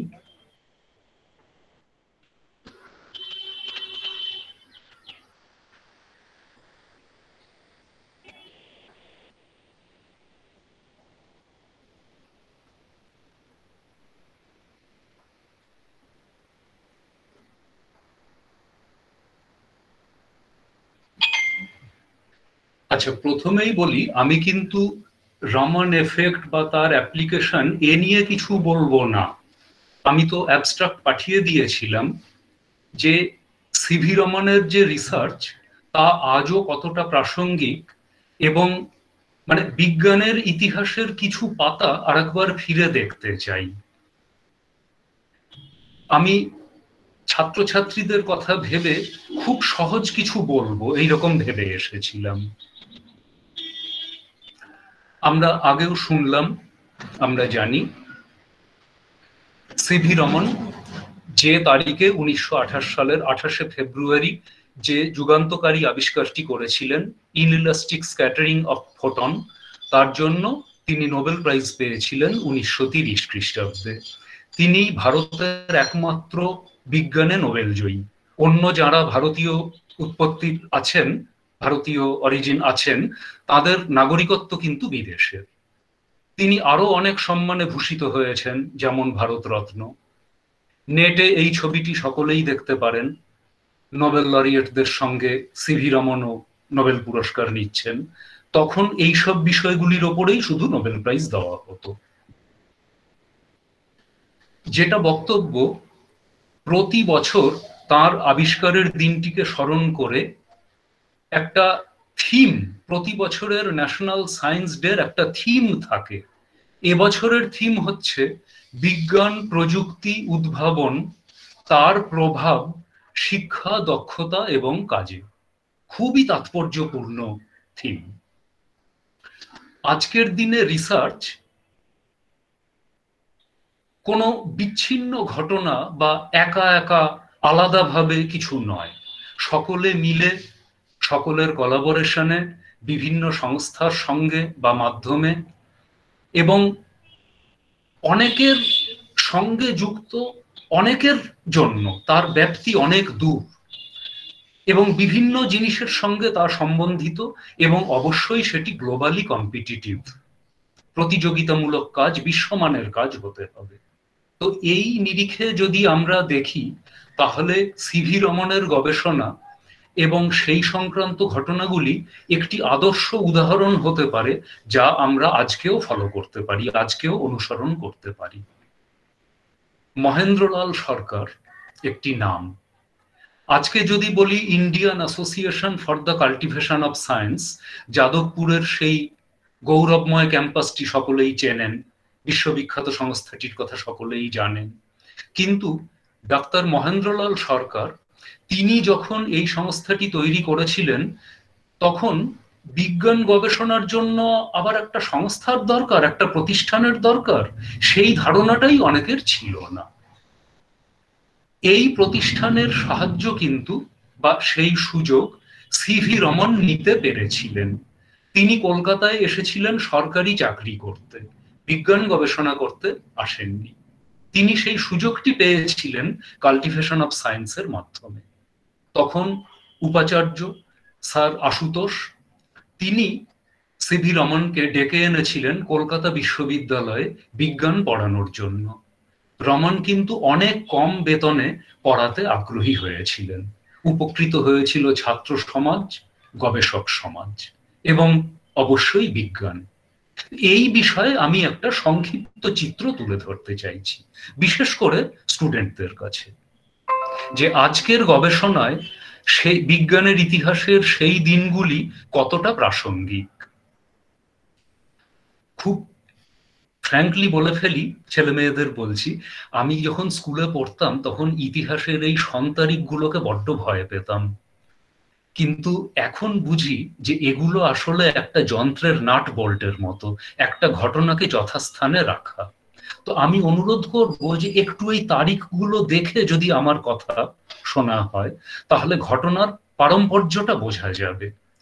রমনের নোবেল প্রাইজ পাওয়ার ঠিক আগে মানুষের জ্ঞান কি অবস্থায় ছিল। তখন লাইট যে একটা ইলেকট্রোম্যাগনেটিক ওয়েভ, তড়িৎচুম্বকীয় তরঙ্গ, আমাদের যে আলো আমরা দেখতে পাই, সেই আলোর যে একটা কণা প্রকৃতি আছে যাকে ফোটন বলে, তার যে একটা তরঙ্গ প্রকৃতি আছে, তার সঙ্গে এক্স রে বা রেডিও ওয়েভ, তাদের যে সিমিলারিটি আছে, শুধু প্রতি ফোটন এনার্জি আলাদা, তরঙ্গ দৈর্ঘ্য আলাদা, কম্পাঙ্ক আলাদা, এই সমস্ত জিনিস তখন জানা ছিল।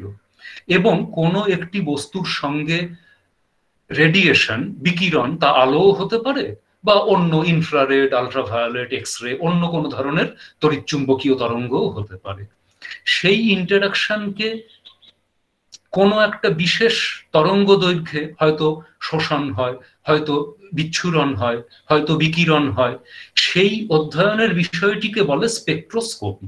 স্পেকট্রোস্কোপি জিনিসটাও তখন ভালোভাবে জানা হয়ে গিয়েছিল এবং ভালো বইও ছিল, একটি নামই যথেষ্ট উল্লেখযোগ্য।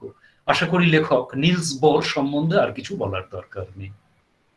কিন্তু লিমিটেশন বা সীমাবদ্ধতা অনেক ছিল, কিছু পাওয়া কিছু না পাওয়া। সবার আগে বললাম মহেন্দ্রলাল সরকার তার প্রতিষ্ঠিত Indian association for the cultivation of সায়েন্সটি ছিল। আজকের যাদবপুরের বিশাল ক্যাম্পাস নয়, তখন বউবাজার অঞ্চলে একটি ছোট্ট বাড়িতে এই প্রতিষ্ঠান তৈরি হয়েছিল এবং বাকি সবই নো, এই একটিই মাত্র ইয়েস। তখনকার দিনে কম্পিউটার বা লেজার, আজকে লেজার নামটা খুবই চেনা, কোহেরেন্ট সোর্স ফিজিক্সের ভাষায়, মানে নির্দিষ্ট তরঙ্গ দৈর্ঘ্যের যা ছড়িয়ে পড়বে না, তীক্ষ্ণ সূচের মতো যা এক জায়গাতে এসে আপতিত হবে, এরকম কোনো আলোক ছিল না। কম্পিউটার তো তখন প্রশ্নই ওঠে না। এবং আলোকে ডিটেক্ট করার একমাত্র মানুষের চোখ আর ক্যামেরার ফিল্ম, এছাড়া আর কিছু ছিল না। আর ভারত তখন ছিল একটি ব্রিটিশ কলোনি, পরাধীন ভারত। এই পরিস্থিতিতে রমনের পূর্বসূরীরা যা যা কাজ করেছিলেন তার মধ্যে দুটি কাজের কথা বিশেষভাবে উল্লেখযোগ্য। আমরা আগের বক্তৃতায় রমন এফেক্ট কি বা তার সঙ্গে প্রাসঙ্গিক কাজ এগুলো খুব ভালো করে জেনেছি, সে কারণে আমি শুধু ছুঁয়ে গেলেই হবে। লর্ড রেলে, তিনি নোবেল পুরস্কার পেয়েছিলেন যে কাজের জন্য, সে কাজটি ফিজিক্সের বইতে রেলে স্ক্যাটারিং নামে লেখা থাকে। যে আলোর তরঙ্গ দৈর্ঘ্য যত কম হবে, মানে কম্পাঙ্ক যত বেশি হবে, তার স্ক্যাটারিং তত বেশি হবে। আমরা আকাশ নীল দেখি কেননা সূর্যের যে নীল আলোটি আছে, সূর্যে তো আরো অনেক রং আছে, তার মধ্যে বেগুনি বা নীল কম তরঙ্গ দৈর্ঘ্যের আলো, সেগুলোর স্ক্যাটারিং এর ফলে আকাশকে আমরা নীল দেখি। এবং সমুদ্র নীল দেখি আকাশের নীলের প্রতিফলনে। রেলে স্ক্যাটারিং থেকে আমরা এই রকম আশা করেছিলাম। আরেকটি কথা এই সুযোগে বলে নিতে চাই, রেলে আরেকটি কাজ করেছিলেন, অ্যাকোয়াস্টিক্স নিয়ে তিনি কিছু গবেষণা করেছিলেন। রমন কিন্তু অ্যাকোয়াস্টিক্স নিয়ে একটি গুরুত্বপূর্ণ কাজ করেছিলেন, যা রমন এফেক্টের আড়ালে চাপা পড়ে গেছে। আমাদের ভারতীয় যে সমস্ত বাদ্যযন্ত্র, যেমন বীণা, সেতার, সারেঙ্গি, তবলা, তালবাদ্য, ঘনবাদ্য ইত্যাদি সমস্ত কিছু যে খুবই বিজ্ঞানসম্মত, ও দেশের বেহালা বা ড্রাম তার তুলনায় যে কোনো অংশে কম বৈজ্ঞানিক নয়, সেগুলি রমন নানাভাবে পরীক্ষা করে দেখিয়েছিলেন। তো অ্যাকোয়াস্টিক্স নিয়ে গবেষণা, এ বিষয়ে আলোচনা আজকের বিষয় নয়। আজকে আমরা রেলে স্ক্যাটারিং এর কথা মনে রাখবো, যে তার ফলে এই স্ক্যাটারিং এ আলোর তরঙ্গ দৈর্ঘ্যের কোনো পরিবর্তন হয় না, এইরকম ধরে নেওয়া হয়। আরেকটি কাজ আর্থার কম্পটন, সালগুলো একটু লক্ষ্য করতে অনুরোধ করছি, 1930-এর সামান্য আগে। এক্সরের তরঙ্গ দৈর্ঘ্য আমরা যে আলো চোখে দেখি তার চেয়ে অনেক কম, কম্পাঙ্ক অনেক বেশি। সেই এক্সরের ক্ষেত্রে কম্পটন যা দেখেছিলেন, এটিও ফিজিক্সে স্নাতক স্তরে কম্পটন এফেক্ট নামে, যে যখন কোনো এক্সরে কোনো ইলেকট্রনের সঙ্গে, ইলেকট্রনের উপরে আপতিত হয়, তার কিছু শক্তি ইলেকট্রনে চলে যায়, এই শক্তির পরিবর্তনটা দেখা যায় তরঙ্গ দৈর্ঘ্যের পরিবর্তন হিসেবে। এবং এই পরিবর্তনটা হয় কেননা এক্ষেত্রে যে স্ক্যাটারিং হয়, যে বিচ্ছুরণ হয়, তাকে বলে ইনইলাস্টিক স্ক্যাটারিং, তাতে শক্তি কিছুটা ক্ষয় হয়। এখন যা ঘটে এক্সরেতে, আলো, আমাদের দৃশ্য আলো, সেটাও তো একটা ইলেকট্রোম্যাগনেটিক ওয়েভ, তার ক্ষেত্রে ইনইলাস্টিক স্ক্যাটারিং হয় কি? আজকে আমরা দেখব সিভি রমন এই আবিষ্কারের আগেই সেটি প্রতিপাদন করেছিলেন। তা স্বীকৃত হয়েছে অনেক পরে। সুতরাং লর্ড রেলে এবং আর্থার কম্পটন দুই নোবেলজয়ীর দুই গবেষণার নিরিখে যদি নোবেলজয়ী সিভি রমনের গবেষণাকে দেখি, তাহলে আমরা দেখব যে খুব সামান্য যন্ত্রপাতি দিয়ে তিনি চোখে দেখা আলোর ক্ষেত্রে ইনইলাস্টিক স্ক্যাটারিং অনেক আগে, 1927-এর অনেক আগে, 1921 সালে তিনি ডিটেক্ট করেছিলেন, এবং সেটি ঘটেছিল একটি জাহাজ যাত্রার সময়। সেই জাহাজে যেতে যেতে তিনি এই পরীক্ষা করেছিলেন। তার সঙ্গে সবসময়ই কিছু সামান্য যন্ত্রপাতি থাকতো, তাই দিয়ে তিনি এই অসামান্য পর্যবেক্ষণটি করে জাহাজে বসে বসেই লিখে জাহাজ মাঝখানে যখন বন্দরে থেমেছিল তখন শ্রেষ্ঠ বিজ্ঞান পত্রিকা নেচারে সেই লেখাটি পাঠিয়ে দিয়েছিলেন। পরে রাশিয়ার বিজ্ঞানীরাও একই ধরনের আবিষ্কার করেছিলেন, কিন্তু প্রথম দাবিদার হিসেবে রমনকেই এই আবিষ্কারের কৃতিত্ব দেওয়া হয়। আজকের কথার শেষে যে আজকের বিজ্ঞান গবেষণায় কিন্তু এই যে তৎপরতা এবং আত্মবিশ্বাস, এটির ভীষণভাবে প্রয়োজন আছে। আর দুজন বাংলার দুই মনীষীর কথা না বললে পুরো বৃত্তটা সম্পূর্ণ হবে না। একজন স্যার এবং একজন ডাক্তার। আগে ডক্টর মহেন্দ্রলাল সরকারের কথাই বলা যাক। ইনি সত্যিই ডাক্তার, রামকৃষ্ণ পরমহংসর চিকিৎসাও ইনি করেছিলেন। তিনি একে ডাক্তার বলেই সম্বোধন করতেন। ইনি ছিলেন যুগের তুলনায় অনেক অগ্রগামী। যখন ইনি ইংল্যান্ডের রয়্যাল ইনস্টিটিউশনের মতো পরাধীন ভারতে একটি বিজ্ঞান গবেষণার প্রতিষ্ঠা করেছিলেন, তখন অনেকেই এর গুরুত্ব বুঝতে পারেনি। তখন বিজ্ঞান গবেষণা এই বিষয়টি সম্বন্ধেই ধারণা ছিল খুব সীমিত। তার জন্য আবার একটা প্রতিষ্ঠান দরকার। পরে মহেন্দ্রলাল সরকারের সুযোগ্য পুত্র অমৃতলাল সরকার, তার সময়ে আইএসিএস, এখন থেকে আমরা আইএসিএসই বলবো প্রচলিত নাম, ফুলে ফলে বিকশিত হয়ে উঠতে লাগলো। আরো অনেক বিজ্ঞানী তথা মনীষী, এবং অবশ্যই তার মধ্যে সিভি রমন আছেন, একে সমৃদ্ধ করলেন। সিভি রমন কিন্তু কলকাতায় এসেছিলেন বিজ্ঞানী হিসেবে নয়, সরকারি চাকুরি হিসেবে। তিনি অডিটর জেনারেলের ডিপার্টমেন্টে ফিনান্স অফিসার হিসেবে চাকরি করতেন এবং পার্ট টাইম রিসার্চ করতে যেতেন আইএসিএস এ। এই পার্ট টাইম মানে কি সেটা এক্ষুনি বলছি। তার আগে বলি যে কলকাতায় তিনি তো দীর্ঘ 26 বছর ছিলেন। সেই সময় নগেন্দ্রনাথ নাথ, তার সঙ্গে তার যে আবিষ্কার, তিনি যে গবেষণাটি করেছিলেন, সেটি এখনো ভীষণভাবে গুরুত্বপূর্ণ। আজকের দিনে একে বলা যেতে পারে অ্যাকোস্টো অপটিক এফেক্ট। অপটিক্যাল কমিউনিকেশনে এর ব্যবহার আছে।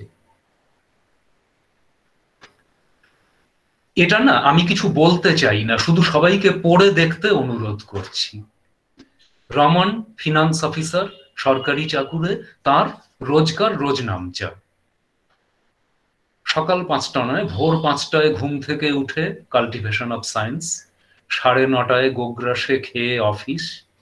সারাদিন অফিসে তিনি নিষ্ঠাবান কর্মী। বিকেল 5টায় আবার আইএসিএস, রাত 10টা পর্যন্ত সেখানে, এবং ছুটির দিন রবিবার, সেদিন সারাদিনটাই আইএসিএস এ। আচ্ছা, এবারে বলি, তিনি যখন জাহাজে ইংল্যান্ড থেকে ফিরছিলেন তখন তিনি কিন্তু আর সরকারি কর্মচারী হিসেবে নন, তিনি অধ্যাপক হিসেবে। তিনি জাহাজে বসে সমুদ্রের জলে সূর্যের আলোর বিচ্ছুরণ তা দেখে যা প্রতিপাদন করেছিলেন তা হচ্ছে যে রেলে স্ক্যাটারিংই যথেষ্ট নয়। যে সমুদ্রের রং আমরা দেখি তার মধ্যে সমুদ্রের জল থেকে স্ক্যাটারিংও আছে, এবং সেই জার্নির মধ্যেই তিনি একটি পেপার লিখে মাঝখানে বন্দরে যখন কিছুক্ষণের জন্য জাহাজ থেমেছিল, তিনি পোস্ট অফিসে গিয়ে সেটি পাঠিয়ে দিয়েছিলেন বিজ্ঞান পত্রিকা নেচারে, এবং বম্বে, এখনকার মুম্বাই, সেখানে নেমে তিনি আরেকটি রচনা সেখানে পাঠিয়ে দিয়েছিলেন।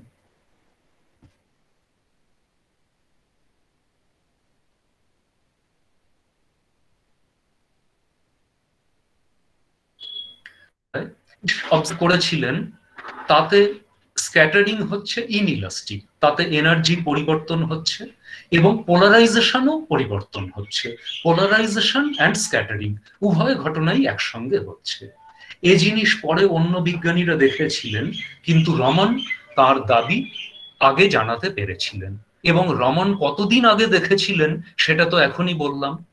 কম্পটন এফেক্ট স্বীকৃতি পেয়েছিল 1927-এ, কম্পটন এফেক্ট আবিষ্কৃত হয়েছিল 1923-এ, আর রমন সমুদ্র যাত্রাকালীন লক্ষ্য করেছিলেন এবং ঘটনা লিপিবদ্ধ করেছিলেন তারও 2 বছর আগে।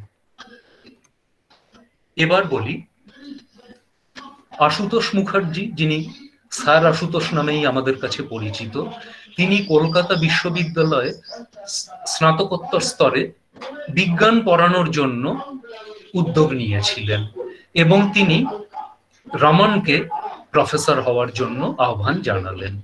রমন তখন সে যুগের বেতন হিসেবে খুবই বড় বেতন, প্রায় অর্ধেক বেতনে তিনি চলে এলেন পড়াতে, কিন্তু অফিসের পরিবেশ থেকে পড়াশোনার পরিবেশে। এই পরিবেশেই তারপরে তিনি তার গবেষণা চালিয়ে নিয়ে গিয়েছিলেন। তিনি কলকাতায় 1907 থেকে 1933 প্রথমে সরকারি চাকুরি করাকালীন, তারপরে কলকাতা বিশ্ববিদ্যালয়ে অধ্যাপনা করাকালীন নিরন্তর তিনি গবেষণা করে গেছেন। রমন এবং IACS কাল্টিভেশন অফ সায়েন্স প্রায় সমার্থক শব্দ হয়ে গিয়েছিল। তিনি তারপরে চলে যান ইন্ডিয়ান ইনস্টিটিউট অফ সায়েন্সে, সেখানকার প্রথম ভারতীয় ডিরেক্টর হয়ে।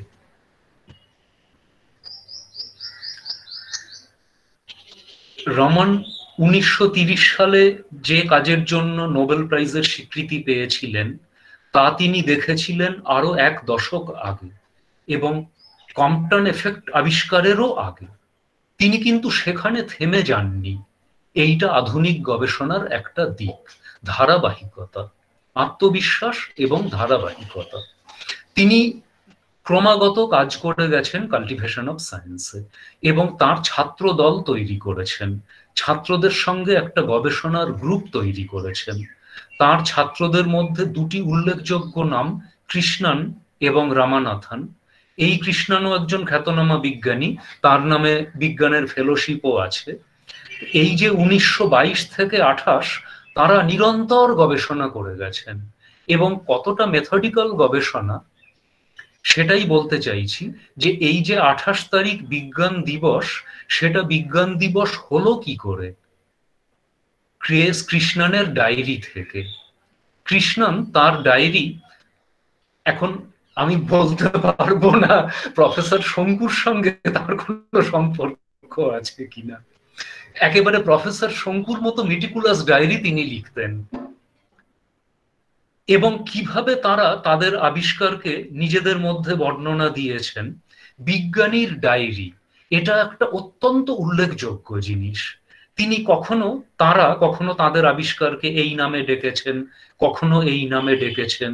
তারা দেখছেন এর মধ্যে অন্য ওয়েভলেন্থের রেডিয়েশন, যা ফ্লোরোসেন্সও নয়, আবার ঠিক স্ক্যাটারিংও নয়, তাহলে কিছু একটা রেলে স্ক্যাটারিং এর থেকেও আলাদা, তাহলে এটা নতুন কিছু। এবং যেদিন তারা বুঝলেন এটা সত্যিকারের নতুন কিছু, সেটাই এই দিন 1928 সালের 28 তারিখ ফেব্রুয়ারি, মঙ্গলবার। সেদিনকার রমন এফেক্ট, আজকে আর রমন কোনো ব্যক্তি বিশেষের নাম নেই, আজকে রমন একটা বিষয়ের নাম হয়ে গেছে। রমন এফেক্ট আজকে একটি বিষয়। সেদিন যন্ত্র বলতে ছিল মানুষের চোখ, সূর্যের আলো, 2-1টি ল্যাবরেটরির ল্যাম্প, যেমন মার্কিউরি ল্যাম্প, ফটোগ্রাফিক ফিল্ম। আজকের মতো লেজার, আজকের মতো কম্পিউটার ইন্টারফেসিং, আজকের মতো উন্নত মানের ফটো ডিটেক্টর সেদিন স্বপ্নেও ভাবা যেত না। আজকে রমন এফেক্ট কি কাজে লাগে তার চেয়ে বোধহয় বরং বলা সহজ কি কাজে লাগে না। একটি যন্ত্রের নাম বললাম, যে যন্ত্রে সরাসরি রমন স্পেকট্রোস্কোপি দেখা যায়।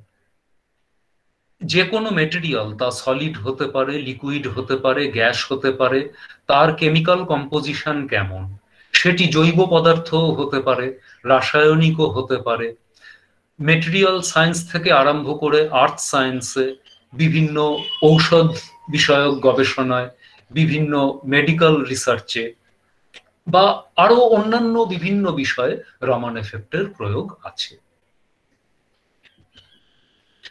কয়েকটি রেফারেন্স এখানে লিখেছি বিশেষ করে ছাত্রছাত্রীদের জন্য, তারা যদি সিভি রমন এবং তার কাজ সম্বন্ধে আরো কিছু জানতে চায়। আমি দু একটি অন্য কথা বলে এবং আজকের থিমের প্রাসঙ্গিকতার কথা বলে শেষ করব। রমন আজকের দিনেও ভীষণভাবে প্রাসঙ্গিক। তার এই সর্বব্যাপী যুগান্তকারী আবিষ্কার সেটা ছেড়েই দিলাম, সেটা ছাড়াও আজকের থিমটা আরেকবার পড়া যাক। বিজ্ঞান, প্রযুক্তি, উদ্ভাবন, এর প্রভাব শিক্ষা, দক্ষতা এবং কাজে কর্মে। রমন আমাদের শিখিয়েছিলেন যে অবজারভেশন, লক্ষ্য করা, এটাও একটা বিজ্ঞান হতে পারে। তিনি আমাদের শিখিয়েছেন কি করে মেথডিক্যালি গবেষণা করতে হয়। তিনি কিন্তু আবিষ্কার করে নেচারে পাঠিয়ে দিয়েই থেমে যাননি, এবং কিভাবে সর্বদা তৎপর থাকতে হয়। আজকে গবেষণা করলাম, আচ্ছা থাক পরে দেখা যাবে, ধীরে সুস্থে করব, এরকম নয়। আজকের দিনের গবেষণা, একটা কথা চালু আছে, কাট থ্রোট কম্পিটিশন। কথাটা শুনতে ভালো লাগে না, কিন্তু ব্যাপারটা খুব অপ্রিয় সত্য। তার সঙ্গে পাল্লা দিয়ে চলতে হলে আমাদের সবসময় তৎপর থাকতে হবে, সবসময় মেথডিক্যাল হতে হবে, এবং বিজ্ঞান গবেষণাকে কোনো বিচ্ছিন্নভাবে দেখতে নেই। রমন যেমন একটা রিসার্চ ইনস্টিটিউটের সুযোগ পেয়েছেন, তিনি তেমনি একটি রিসার্চ ইনস্টিটিউট প্রতিষ্ঠা করেছেন। তিনি একটি বিজ্ঞান পত্রিকা প্রতিষ্ঠা করেছেন। এই পত্রিকাটি কিন্তু আজও আছে। এই যে science journal, Indian journal of physics, ঐতিহ্যময় এই জার্নালটি আজও আছে, এবং এই রমন রিসার্চ ইনস্টিটিউট আজও একটি গৌরবময় বিজ্ঞান গবেষণা প্রতিষ্ঠান। বিজ্ঞান চর্চা করা এবং সকলের জন্য বিজ্ঞানকে এগিয়ে নিয়ে যাওয়া। আমি বিশেষ করে আমার তরুণ বন্ধুদের, ছাত্রছাত্রীদের আর একটু ভাবতে বলবো। আজকের থিম যে শিক্ষা, দক্ষতা এবং কাজকর্ম, তার উপরে উদ্ভাবন, বিজ্ঞান প্রযুক্তির প্রভাব সুষ্ঠুভাবে তখনই পড়বে যখন সকলে তার সুযোগ সমানভাবে পাবেন। আমার ব্যক্তিগত মত বললাম। সিভি রমন একটি কমার্শিয়াল কনসার্ন, যেখানে কেমিক্যাল তৈরি হবে, সেটিও প্রতিষ্ঠা করেছিলেন। আমাদের দুর্ভাগ্য, তিনি বাংলায় প্রায় ২৬ বছর, প্রায় সিকি শতাব্দী ছিলেন কলকাতায়, কিন্তু কলকাতা তথা বাংলা তার প্রতিভাকে সেভাবে কাছে পায়নি। তার বিরাট কর্মকাণ্ড অনেকটাই দক্ষিণ ভারতকে ঘিরে। একটি দুঃখজনক ঘটনা, এই যে নাম কমলা সোহানি, ইনি ভারতের প্রথম মহিলা বিজ্ঞানের পিএইচডি। ইনি একজন প্রথম সারির বায়োকেমিস্ট ছিলেন, ভারতের সর্বকালের সেরা বিজ্ঞানীদের অন্যতম। ইনি যখন Indian IISc, Indian institute of science, তখন সিভি রমন সেখানকার ডিরেক্টর। সেখানে ইনি কিন্তু রিসার্চ ফেলোশিপের আবেদন করে রমনের কাছে প্রত্যাখ্যাত হয়েছিলেন। কারণ কি? রমন মনে করেছিলেন মহিলারা গবেষণার যোগ্য নন। কমলা সোহানি তখন ধর্ণা দিয়ে, সত্যাগ্রহ করে, শেষ অবধি তার আবেদন মঞ্জুর হয়েছিল অনেকগুলি শর্ত সাপেক্ষে, যেগুলি খুব বেশি সম্মানজনক ছিল না। যেটা বলতে চাইছি যে সমাজের সকলের মধ্যে প্রতিভা আছে, সকলে সুযোগের প্রত্যাশী, সুযোগ পেলে সকলের মধ্যেই শিক্ষা, দক্ষতা এবং কাজের বিকাশ ঘটতে পারে। এই রকম ভাবে যেন আমরা আমাদের ভবিষ্যৎ বিজ্ঞান, প্রযুক্তি তথা উদ্ভাবনকে কাজে লাগাবার চেষ্টা করি। এই প্রসঙ্গে, মানে আজকের দিনটাতে, আমার দুজন বাংলার মনীষীর কথা মনে পড়ছে। হয়তো ঈশ্বরচন্দ্র বিদ্যাসাগর সেই অর্থে প্রথাগত বিজ্ঞান চর্চা করেননি, কিন্তু আমার ধারণা ইনি বিজ্ঞানী বা এর কাজকর্ম বিজ্ঞানীর মতোই। তিনি যে বাংলা ভাষায় আমি আজকে এত সহজে কথা বলছি, এই ভাষাকে একটা শিশু বর্ণ পরিচয় থেকে আরম্ভ করে বা আমাদের ঐতিহ্যময় সংস্কৃত ভাষা, তার ব্যাকরণ কৌমুদী, উপক্রমণিকা, কিভাবে একটা ভাষা মানুষ শিখতে পারে, সেখান থেকে আরম্ভ করে বিদেশি সাহিত্য, শেক্সপিয়ারের লেখা, সংস্কৃত সাহিত্য, কালিদাসের লেখা, সবকিছু তিনি সাধারণ মানুষের কাছে পৌঁছে দিয়েছেন। সহজলভ্য বই ছাপানোর ছাপাখানা তিনি স্থাপন করেছেন। যে এইভাবে এগুলো কি উদ্ভাবন নয়? এগুলো কি শিক্ষা এবং দক্ষতার প্রচার প্রসার নয়? আচার্য প্রফুল্লচন্দ্র রায়কে যদি বলি বিজ্ঞানী বা বিজ্ঞানের অধ্যাপক, তাহলে কিছুই বলা হলো না। তার বহুমুখী প্রতিভা এবং শিক্ষা, সমাজ, সবকিছুর প্রতি তার অবদান, আমি একটি মাত্র বাক্য আজকে বলবো। তার প্রতিষ্ঠিত বেঙ্গল কেমিক্যাল, তিনি ভারতের প্রথম ফার্মাসিউটিক্যাল কোম্পানি, এর তৈরি প্রোডাক্ট, এর সাবান, ফিনাইল ইত্যাদি নিত্য ব্যবহার্য জিনিস হয়তো আমরা অনেকেই ব্যবহার করি।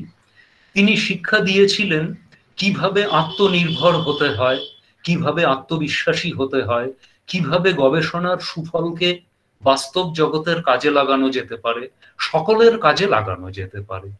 এই সমস্তই কিন্তু আজকের বিজ্ঞান গবেষণার বিভিন্ন দিক, আজকের থিমের সঙ্গে তাৎপর্যপূর্ণ। আত্মবিশ্বাস, তৎপরতা, ধারাবাহিকতা এবং সকলের জন্য গবেষণা। আমি শ্রোতাদের সকলকে আমার শ্রদ্ধা শুভেচ্ছা জানাচ্ছি। বিশেষ করে আমার স্নেহের ছাত্রছাত্রীদের বলছি, তোমাদের ওপরে আমি বিরাট আশা রাখি যে তোমাদের মধ্য থেকেই ভবিষ্যতের পথপ্রদর্শক, ভবিষ্যতের অগ্রদূত আসবেন বিজ্ঞান প্রযুক্তি উদ্ভাবনে সকলকে পথ দেখানোর জন্য। শুভেচ্ছা রইল।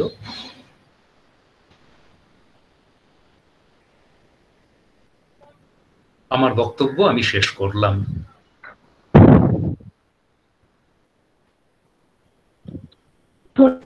প্রফেসর বরুণ রায়চৌধুরী মহাশয়কে ক্রোনোলজিক্যালি এত সুন্দরভাবে সম্পর্কে আলোকপাত করার জন্য, বিজ্ঞান বিষয়ে তার প্রভাব, তার অবদান সম্পর্কে আমাদের অবগত করার জন্য।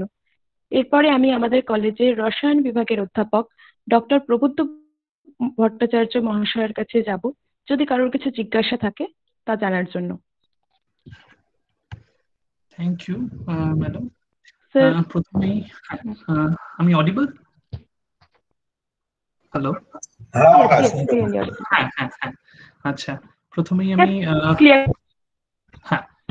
আমি প্রফেসর রায়চৌধুরীকে অসংখ্য ধন্যবাদ জানাবো এত সুন্দর একটা প্রেজেন্টেশন দেওয়ার জন্য। ছাত্রদের সিভি রামান সম্পর্কে উনি শুধু জানালেন না, তাদের মধ্যে স্পিরিট অফ রিসার্চ বলতে আমরা যা বুঝি, গবেষণা করা, অধ্যবসায় করতে কতটা পরিশ্রম, কতটা মেধা বা দৃষ্টিভঙ্গি দরকার, সেটা উনি সবার সামনে তুলে ধরলেন। Thank you professor Raychaudhuri. আমাদের কাছে কিছু কোয়েশ্চেন্স আছে, আমি সেগুলো একটু স্যারের কাছে তুলে ধরবো। প্রথম হচ্ছে যে এই সিভি রামানের যে রামান এফেক্ট, এটা বায়োলজিক্যাল অর্থাৎ প্রোটিন, নিউক্লিক অ্যাসিড, এদের উপরে কি রামান এফেক্ট দিয়ে কোনো স্টাডি হয়েছে বা এটার সেই ফিল্ডে কতটা মানে প্রাসঙ্গিক বায়োলজিক্যাল ম্যাক্রোমলিকিউলের দিক থেকে? হ্যাঁ, যে কোনো সলিড, লিকুইড বা গ্যাস, তার ক্ষেত্রেই রমান এফেক্ট প্রযোজ্য। রমান এফেক্টে যে তরঙ্গ দৈর্ঘ্য, তার পরিবর্তন থেকে কোনো বস্তুর উপস্থিতি বোঝা যায়। তো এই কোনো বস্তুর উপস্থিতি, এটা যেরকম কোনো খনিজ পদার্থের বিশ্লেষণেও কাজে লাগতে পারে, তেমনি ফরেনসিক সায়েন্সে কোনো একটা জৈব পদার্থের উপস্থিতি প্রমাণ করার জন্যও কাজে লাগতে পারে। জৈব পদার্থের উপস্থিতি নিয়ে গবেষণা হয়েছে, এই মুহূর্তে বলতে পারবো না, তবে গুগলে Raman effect in biological science এরকম দেখলে প্রচুর রেফারেন্স পাওয়া যাবে। Thank you sir, thank you. আচ্ছা, আরেকটি প্রশ্ন আমাদের কাছে আছে। ডক্টর রাজিন্দর সিং একটি বই লেখেন যার নাম হচ্ছে CV Raman student Sukumar Chandra Sarkar life and science. উনি বলছেন এখানে the unsung research scholar, the unsung hero of the unsung hero Sukumar Chandra Sarkar. তো এই ডক্টর সুকুমার চন্দ্র সরকার, যিনি সিভি রামানের একজন ছাত্র ছিলেন, তার সম্পর্কে বোধহয় আমরা খুব একটা শুনে থাকি না। আমরা কৃষ্ণানের ব্যাপারে, প্রফেসর কৃষ্ণানের ব্যাপারে অনেক শুনেছি, কিন্তু সুকুমার চন্দ্র সরকার, ওনার ব্যাপারে কি স্যার আপনি কিছু আলোকপাত করতে পারবেন? না, আমি খুব দুঃখিত, এই মুহূর্তে আমিও কিছু বলতে পারলাম না, তবে নামটা আমার চেনা। আমি এই প্রসঙ্গে বলি যে এটা খুব সত্যি আমারও খুব অদ্ভুত লাগে যে সিভি রমন যখন কলকাতায় ছিলেন, ২৬ বছর কম সময় নয়, সেই সময়ের মধ্যে অনেক, যেমন কুলেশচন্দ্র কর, যেমন জ্ঞানচন্দ্র ঘোষ, আরো অনেক বিখ্যাত বাঙালি ছাত্র যারা পরে বিজ্ঞানী হিসেবে নাম করেছিলেন, তারা ছিলেন। কিন্তু একমাত্র ওই নগেন্দ্রনাথ, তার সঙ্গে রমননাথ এফেক্ট ছাড়া আর কোনো বাঙালি ছাত্রর কথা সেভাবে আমরা পাই না। তবে এই প্রশ্নটির জন্য ধন্যবাদ। আমি এবারে খোঁজ খবর করব, যে আমি নিজেও কিছু জানবার চেষ্টা করব সুকুমার সরকার, সে সম্বন্ধে আমি যদি কিছু জানতে পারি পরে, তাহলে আপনাদের জানিয়ে দেবার চেষ্টা করব। Thank you sir. আর আমাদের একটি শেষ প্রশ্ন আছে, সেটা হচ্ছে যে যেরকম আমরা দেখি অনেক সময় রিসার্চের ক্ষেত্রে সেরেন্ডিপিটাস ডিসকভারি অনেক সময় হয়ে থাকে। আমরা কিছু একটা করতে যাই, করতে গিয়ে হয়তো একটা অন্য ফলাফল পাই, সেটাকে এক্সপ্লোর করে একটা নতুন কিছু কাজ দাঁড়ায়। তো এই রামান এফেক্ট, এটা কি একটা ওয়েল ডিরেক্টেড রিসার্চ ছিল? এই পথে এগোতে গিয়ে কি রামান এফেক্ট বেরোলো, নাকি কিছু করতে গিয়ে এটা বেরিয়ে আসলো? মানে এটা একটা সেরেন্ডিপিটাস, একটা বাই প্রোডাক্ট অন্য কোনো রিসার্চের, যেটা পরবর্তীকালে রামান এফেক্ট হিসাবে? না, সেটা কখনোই নয়। আমি আমার বক্তব্যে যেটা তুলে ধরার চেষ্টা করলাম, এই কাজের একটা ধারাবাহিকতা ছিল। লর্ড রেলে যা বলেছিলেন, সমুদ্র কেন নীল, আকাশ নীল তাই, মানে আমরা সাধারণ লোক যদি বলি তাহলে এইভাবে শোনাবে কথাটা। রমনের আবিষ্কারের আগে কম্পটন দেখিয়েছিলেন এক্স রের ক্ষেত্রে ইনইলাস্টিক স্ক্যাটারিং হয়, তাহলে ভিজিবল লাইট যা দেখতে সেরকম কিছু যন্ত্র লাগে না, একটি স্পেকট্রোস্কোপ হলেই হয়, তার ক্ষেত্রে কি এরকম কোনো ঘটনা ঘটতে পারে? এই প্রশ্নটা কোনো একজন বিজ্ঞানীর মনে আসাটা খুব স্বাভাবিক। এবং তিনি যখন সেরকম অফুরন্ত সমুদ্র পেয়েছিলেন জাহাজ যাত্রাকালীন, তিনি সেই সুযোগটা হাতছাড়া করেননি, এবং সেখানে দেখা গেছে তিনি কিছু নতুন জিনিস দেখেছিলেন, এবং সেই নতুন জিনিসটাকে তিনি অবহেলা করেননি, সঙ্গে সঙ্গে বিজ্ঞান পত্রিকায় পাঠিয়েছিলেন, এবং তারপরেও তিনি থেমে যাননি। প্রায় ১ দশক ধরে তার ছাত্রদের নিয়ে তিনি গবেষণা চালিয়ে গিয়েছিলেন। সুতরাং এটা নিশ্চয়ই একটা ধারাবাহিকতার উদাহরণ। অসংখ্য ধন্যবাদ স্যারকে। Thank you sir, thank you so much. আশা করি আমরা ছাত্ররা এবং আমরা সবাই যারা শুনেছি প্রচন্ড উপকৃত হয়েছি। Thank you sir. Over to Arpita De madam. ধন্যবাদ আপনাদের সকলকে, ধন্যবাদ। Thank you. এরপর ধন্যবাদ সূচক প্রস্তাব রাখবেন আমাদের কলেজের কম্পিউটার এর অধ্যাপিকা রূপালী মিত্রা মহাশয়। তাকে আহ্বান জানাচ্ছি।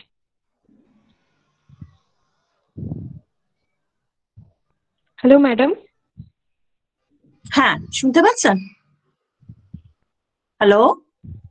হ্যাঁ হ্যাঁ বলুন। হ্যাঁ বলুন। The future of the world is in my classroom today, said educator Ivan Welton Fitzwater. Good afternoon everybody, সবাইকে নমস্কার। ন্যাশনাল সায়েন্স ডে পালন করার উদ্দেশ্য বা অবজেক্টিভ হচ্ছে সায়েন্স, তার অ্যাপ্লিকেশন, তার সিগনিফিকেন্সটা মানুষের কাছে পৌঁছে দেওয়া, বিশেষ করে যারা ছাত্রছাত্রী সমাজ। তো in a very simplified and interesting manner আজকের এই অনুষ্ঠানটি যারা আয়োজন করতে সহযোগিতা করেছেন তাদের সবাইকে আন্তরিক ধন্যবাদ জানাচ্ছি। ধন্যবাদ জ্ঞাপন করা বড়ই কঠিন কাজ, but I take pleasure in proposing the vote of thanks for today's program. Now, I like to begin any Thanksgiving by addressing the target audience first. And in today's case, it is our student community, our future. So without their participation, all this effort would have been in vain. From what I learned, there are students of about 17 schools, 24 colleges, and 8 universities attending today's program and hopefully learning from it. So thank you, students. On behalf of the MGM fraternity, I thank our distinguished and most respected speakers, Dr. Prosun Dotto and Professor Borun Raichoudhury, for their excellent presentations. Dr. Dotto কি সুন্দর, খুব সুন্দর সেই একটা ফন্টে উনি ওনার স্লাইডগুলো ডিজাইন করেছিলেন, very student friendly. And professor Barun Raychaudhuri উনি একটা অন্য দিক, একটা মোটিভেশন, ওনার সিভি রমনের লাইফ কি করে মানে একটা মানুষকে মানে শুধু তার গবেষণা নয়, তার লাইফও একটা লাইফ থেকেও আমরা কিভাবে শিখতে পারি সেইটা তুলে ধরা। এবার ছাত্র অবস্থায় বিশেষ করে স্কুল লেভেলে যে কোনো এমিনেন্ট একাডেমিশিয়ান, সায়েন্টিস্ট, ইন্ডাস্ট্রিয়ালিস্ট এদের বক্তব্য শোনা, এদের কাছ থেকে এদের কাজ সম্বন্ধে জানা, কোনো কঠিন কনসেপ্টকে সিম্পলিফাই করে সহজভাবে কি করে পরিবেশন করা, এইটা কিন্তু একটা বড় সুযোগ, একটা বড় পাওনা, একটা আশীর্বাদ। সেই আশীর্বাদটা আমাদেরকে দিয়েছেন ডক্টর দত্ত এবং ডক্টর প্রফেসর রায়চৌধুরী। সেই আশীর্বাদটা আমরা মাথা পেতে নিলাম এবং আশা করছি যে ভবিষ্যতের প্রোগ্রামেও আমরা ওনাদেরকে আমাদের সাথে পাবো। যে কোনো অনুষ্ঠান আয়োজন করতে অনেক লোকের কোলাবোরেশন, কোঅপারেশন লাগে, from the lowest to the highest. মানে সে পোস্টার ডিজাইন বলুন, টেকনিক্যাল সাপোর্ট বলুন, পার্টিসিপেশন সার্টিফিকেটস বলুন, coordination with the speakers. So I first thank our chief patron Shrimati Chandrima Bhattacharya, who is the president of the governing body of our college, for our unwavering support. I thank our principal, Dr. Apurva Bandyopadhyay. He is a physics person himself. He is our leader, our motivator and critic as well. I thank IQAC coordinator, Dr. Mitali Ganguly, for her smiles, for her encouragement, for her inputs. I thank Dr. Orindam Mukherjee, convener of Science Forum. He's a very amiable person, for his efforts, for his coordination activities. I thank the faculty members of the participating schools, college and universities.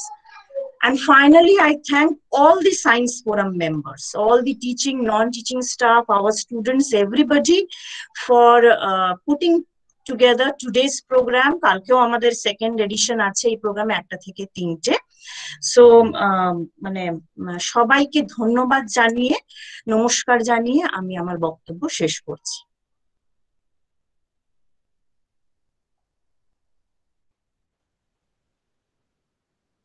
তাহলে অরিন্দম দা, আজকের অনুষ্ঠান এখানেই তাহলে শেষ হবে, তাই তো?